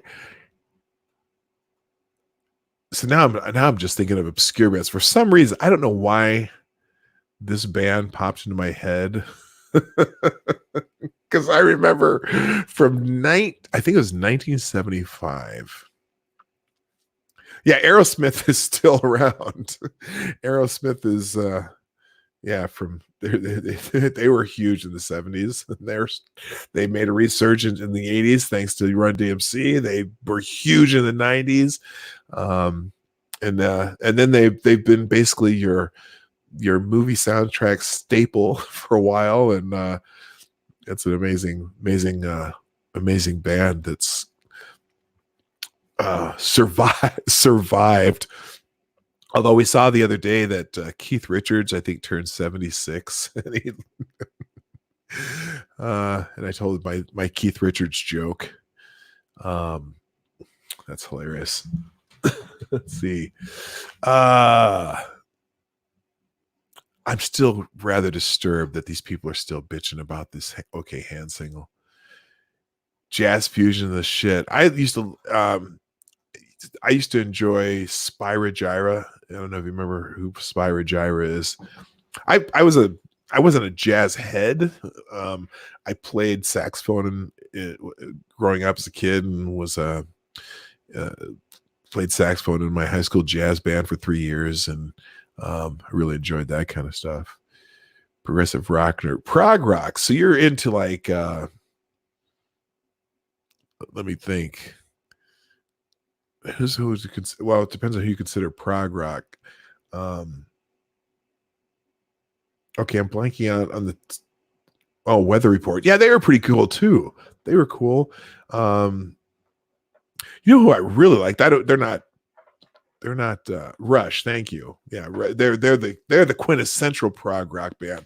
And you know what? That was another group. Like, I had a friend who had a couple Rush albums, and I never really paid attention to them at all until about 10 years ago. There was a documentary on them, and I was watching. I'm like, holy! I mean, I should qualify that. Yeah, Gabriel and Genesis. Yeah, I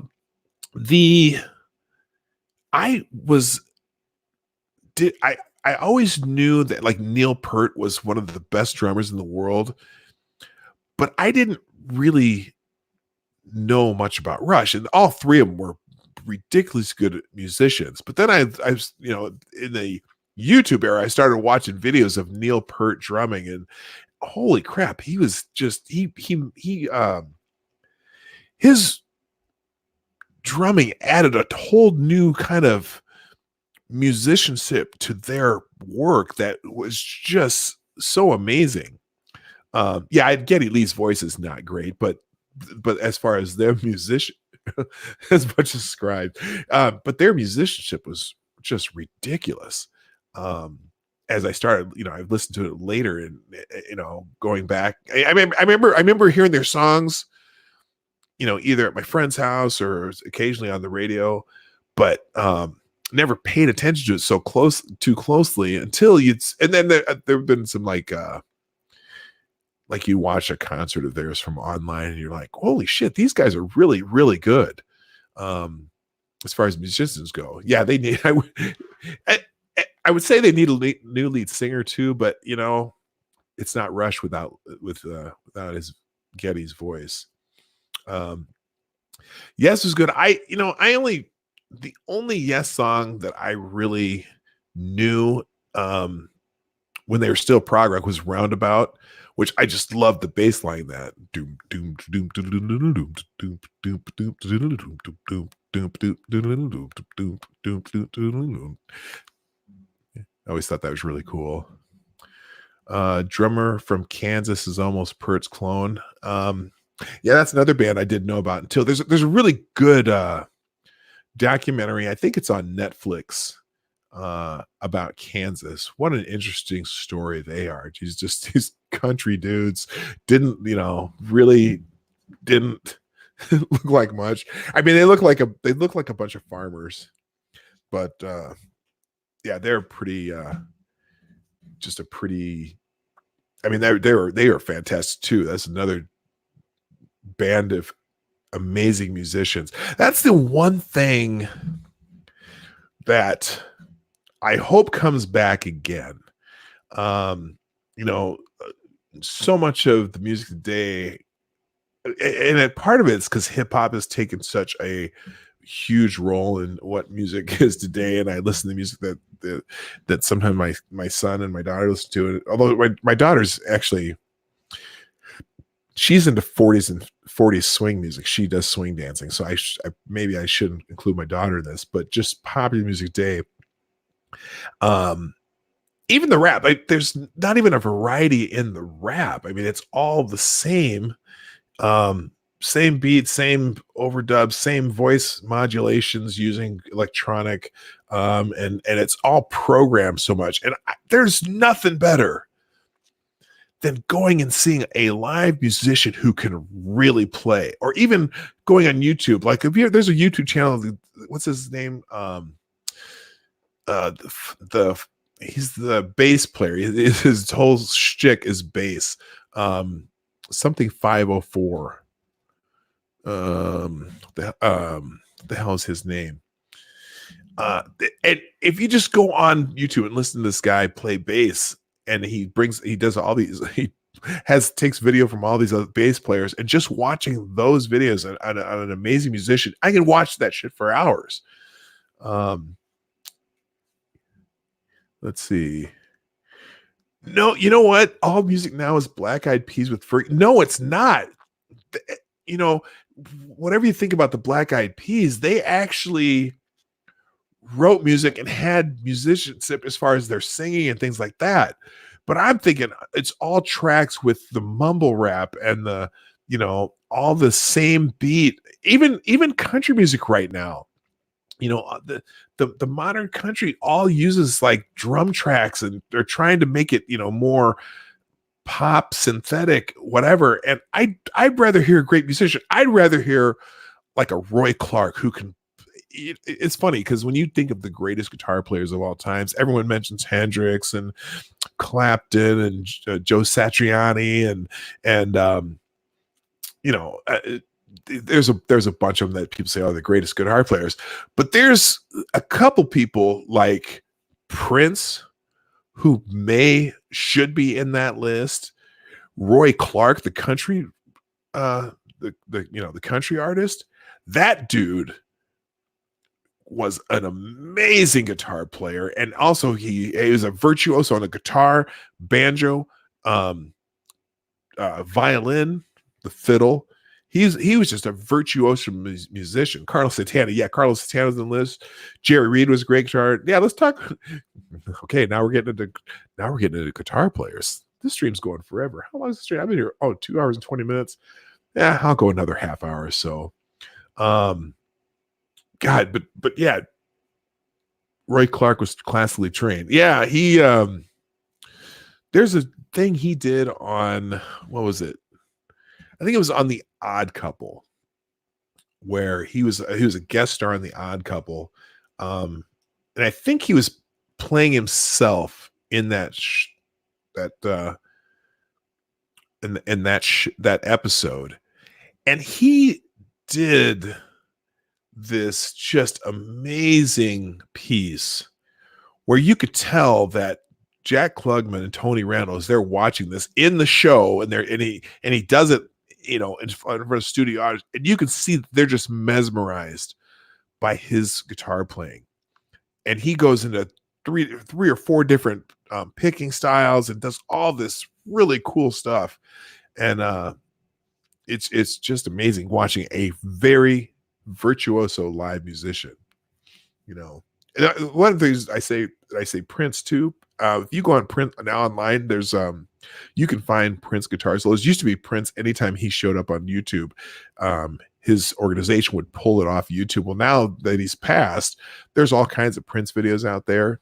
And just look up Prince guitar solos, like when he was at the Rock and Roll Hall of Fame and they were inducting I think it was, they did a tribute to George Harrison, and he does a guitar solo on there that is just so it's showman, and it's kind of a perfect guitar solo for that.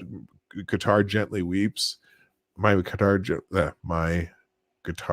weeps. Yeah, there's all kinds of things. We have to have a music panel. Hey, I'm into that, Cynical Lindsay. Absolutely.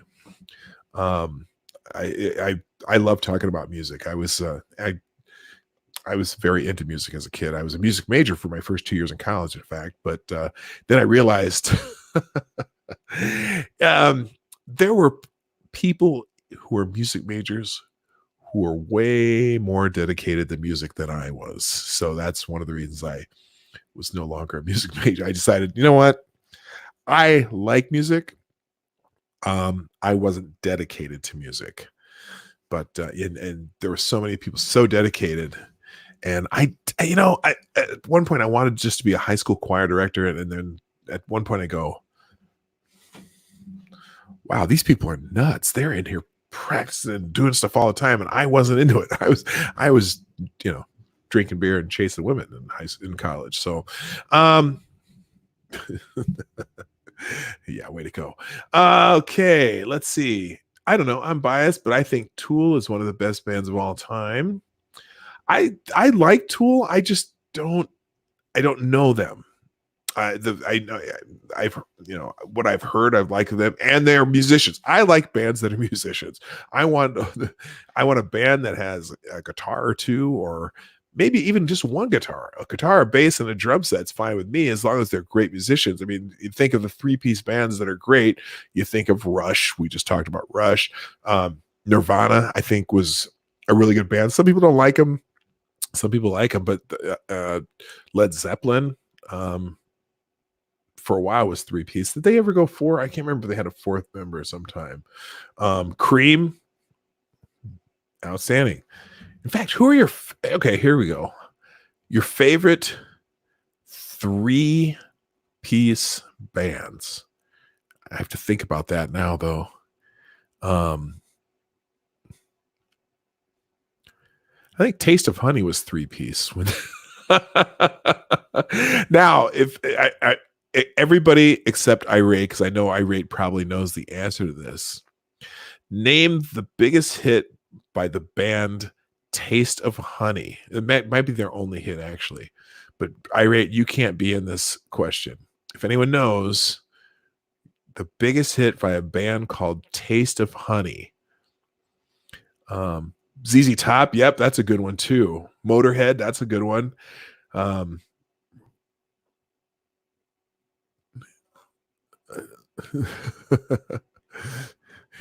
What was that? What's the F for there, Irate? Is because I won't let you answer the question? Oh, no. Now, Taste of Honey is the name of the band, not the name of the song. Who can name the top hit by a band called Taste of Honey? Grand Funk Railroad. Yeah. Were they 3-piece? I thought they were 4. Black Keys. Yep, they're good. Yeah, they're really good. I'm still waiting for that answer. Taste of Honey. It's the name of the band. What was their biggest hit? I'll give you a hint.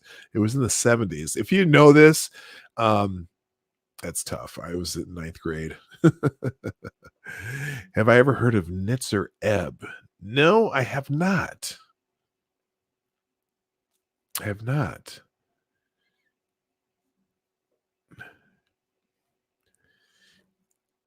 Okay, so gosh, I've there you go, Functional. That's it. It's Boogie Oogie Oogie.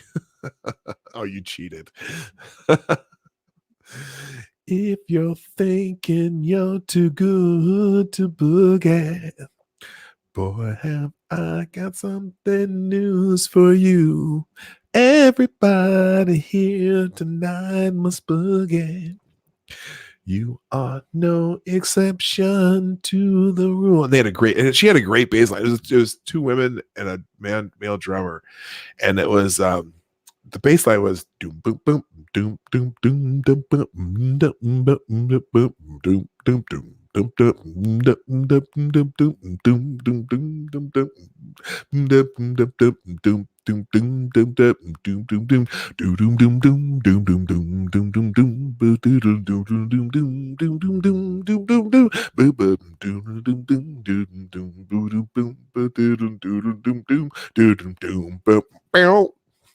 Anyway, took a short nap, and now the boomer's singing. Yes, I am singing because we're talking about music. Cannibal Caretaker. Now, I have never seen that name on my stream before. I am so happy to see a new name once in a while. And now you're probably going to run away after I'm singing. But hey, that's a great bass line from well, I don't know if it's a classic song. I suppose it's classic now. You know, they're still alive. I don't know what. I was flipping through channels the other day, and you know how PBS does those whatever they try to sell you stuff because they're trying to raise money to be on PBS. And Taste of Honey was on PBS doing one of those live shows for old folks, and they were playing Boogie Oogie Oogie, and it was, you know, the bass player was still there. Would Beastie Boys be considered three-piece? Well, I suppose they're three members. Oh, you're normally asleep when I stream. Okay, well, yeah, because it's, you know, I have weird streaming hours compared to most people. But hey, usually it's because that's the one time that nobody else streams unless Ranting Monkey does a stream that time. Anyway. All right. Would Beastie Boys considered three-piece? Okay, when I said three-piece, I'm thinking three musicians on stage playing instruments and doing the songs. Yes, Beastie Boys are three members. Oh no, they wouldn't, because they had a DJ, so he would be the fourth piece of that group. Even though he was in the background, they had a DJ doing their background. Yes, Cream, definitely one of the great classic rock three-piecers. The Police. Oh, you know what? I've seen the Police live. They were although they cut their concert short. They did a stadium concert in Omaha when it was the year after I graduated, and it was Oingo Boingo, English Beat, and the Police. And I didn't know. The only thing I knew about Oingo Boingo was they had a couple songs at MTV at the time. And English Beat, other than Tenderness, was that them? I think. I didn't know any of their songs whatsoever. But the English Beat had the whole place rocking. And so we had Oingo Boingo was opening, and then the English Beat, and even though you didn't know the songs, they were so fun. Everyone was dancing and whatnot. And then the Police came on, and about into their fourth song, someone threw like a plastic 2-liter bottle onto the stage, and it bounced on the stage and it hit Stuart Copeland in the head while he's drumming. And they finished the song and they walked off the stage, and that was the end of the concert. And it was like, holy shit. They ended their concert early, but nobody really cared because English Beat did 3 ovations because everyone liked him so much, so it didn't matter. All right, let's see. One Hit Wonder. Oingo Boingo was a one-hit wonder. Yeah, they were, but even though they had. Let's see. I'm trying to think of Oingo Boingo's the one hit.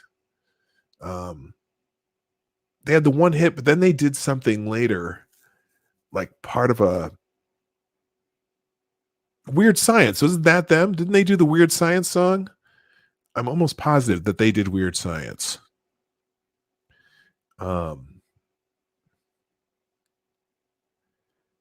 I hope that crowd beat the shit out of the thrower. You know, they didn't, and probably because they didn't know who it was. Dead Man's Party. That's the one. Yeah. It's a dead man's party. Yeah. That was their big hit. And then they did Weird Science, which was from the movie. But no, they didn't beat the shit out of the thrower because everyone had such a great time at that concert. And the Police came on, and I think maybe because the crowd wasn't as enthusiastic for the Police as they should have been. And so, and because English Beat literally, I mean, I don't think anybody even knew the English Beat either. That's the thing. Nobody knew their music, but they just rocked the crowd. The whole crowd had so much fun listening to them. So, it didn't end up, it did. I don't think people were like, okay, well, Police are done. We kind of understood why they left, and we had so much fun anyway. We got our money's worth out of this concert, so what the hell? Let's go. So, what tour for the Police? Let me think about this. see, would have been 82, summer of 82. I'm not sure. Because Roxanne was one of those songs in the first MTV rotation too. That was on all the time. But I know, let's see. I know they did, of the songs they played, the 4 songs, I know one of them was Message in a Bottle because everyone knew that song. And they hadn't played Roxanne yet. Anyway, Safety Dance. Oh my gosh, Men Without Hats. Melt With You. Modern English. Roxanne sucked. No, it didn't. Come on. The thing is, though, you listen to it now. If you listen to the song Roxanne by The Police. Oh, Roxanne the movie. Oh, Roxanne the song? No, Roxanne, it's because right now it sounds, you listen to the original recording of Roxanne, and it sounds really, really thin compared to most music that you hear now. But the enhanced sound is not as deep, so it really sounds really thin. But it still was a good song, and it was pretty big hit at the time.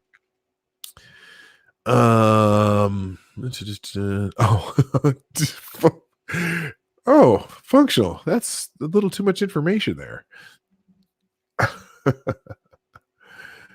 The first 3 Police albums are pure. Yeah, they did. Everything was reggae on those Police albums. And but it's funny, they got a lot of people interested in actual reggae though. Because there was kind of a big, at least, well, black people all knew about Bob Marley, but a lot of my white friends started getting into Bob Marley after hearing this Police stuff. It was kind of funny. Let's see. Steel Pulse. Gosh, yeah. Now you're throwing in reggae music. Holy shit. This is, you know what, Lindsay? I think your idea might be, I think you have a good idea there. We should figure out sometime where we just have a music stream. I'm sure we get a lot of people in there talking about shit. Ghost in the Machines, superb Police album. Yeah, that is actually a very good album. They could do no wrong for a while. And I really even like Sting's solo stuff when he kind of went off into kind of a jazz and I wouldn't call it necessarily, I wouldn't call it R&B necessarily, although it had an R&B feel to it, but it had a more his solo stuff started out more with a jazz feel to it. It was really good stuff. Anyway, all right. You know what? I'm at the 2.5 hour mark. I should probably call it a day. But now more soft rock. Okay. I'm gonna be, every time y'all say something in the chat, I just want to keep talking about it.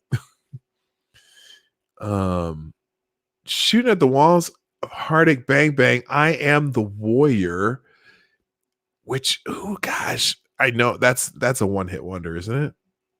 Shooting at the walls of heartache, bang bang, was that? Oh God, I can't think of who it is. I can't think of it. All right, you're gonna have to tell me the artist. I can't remember that one.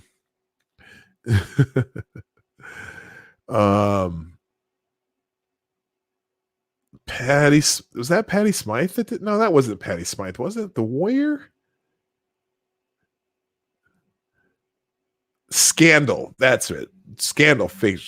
Patty Smith, not Patty. Yeah. Scandal. Okay. I get her mixed up with gosh, who do I get? There's someone I get her mixed up with that every time I go back and forth, I'm like, wait, is that Patty Smythe or is that whatever? Yeah, that was a pretty song. All right. Okay. We got to call it a day because I could just continue and continue and continue. So, hey, you guys, thanks for coming today. This was just kind of an impromptu thing, and we wanted to get out the top 12 stories about shitbags for 2019, and so this kind of wandered off into something I wasn't expecting. I've had a lot of fun doing it, and I tell you what, we're definitely going to do this again. But for today, I'll probably do it with more than just me, and we can bounce things off each other rather than just do it through the chat. But it was fun doing it through the chat. Thank you, Irate Prostate, in particular, because you got me thinking about a lot of different things. Also, Cynical Lindsay and Functional, who seem to enjoy this conversation more than most. And I feel bad for the people who left. And also, Mr. Scott, thanks for sticking around. All of you stuck around for all of this. I really appreciate you. This is a fun stream for me. Just a reminder that I'm here also Monday through Fridays by normal streaming time, 10 a.m. Eastern, 9 o'clock Central, 3 p.m. GMT. And if you haven't done so already, on your way out the door, please hit the like button. And if you want to share the stream, that would be great. I'm trying, again, I need how many? 34, 36, something like that. 36 more subs, and I'll be at 500.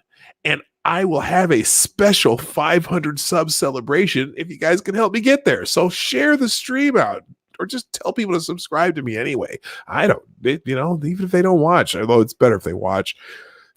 Plus the fact that they're purging kind of dead people, but inactive people. Let's say inactive people. They're purging inactive people on YouTube. So I got to get to 1,000 before July, though. That's the bigger goal. 1,000 before July, because I want to be able to live stream on the road. That would be great using my phone. It's not that I can't live stream on the road. I could take a laptop with me and live stream on the road, but I want to be able to live stream using my mobile phone. And so I got to have 1,000 before July. So help me get there. Share the stream out. Also, you can do donations and super chats through the Streamlabs link in the description down below, or through Venmo. Both are at PDogKnight. Also, my Twitter is at PDogKnight. Follow me on Twitter. That's it for today. I do need to go.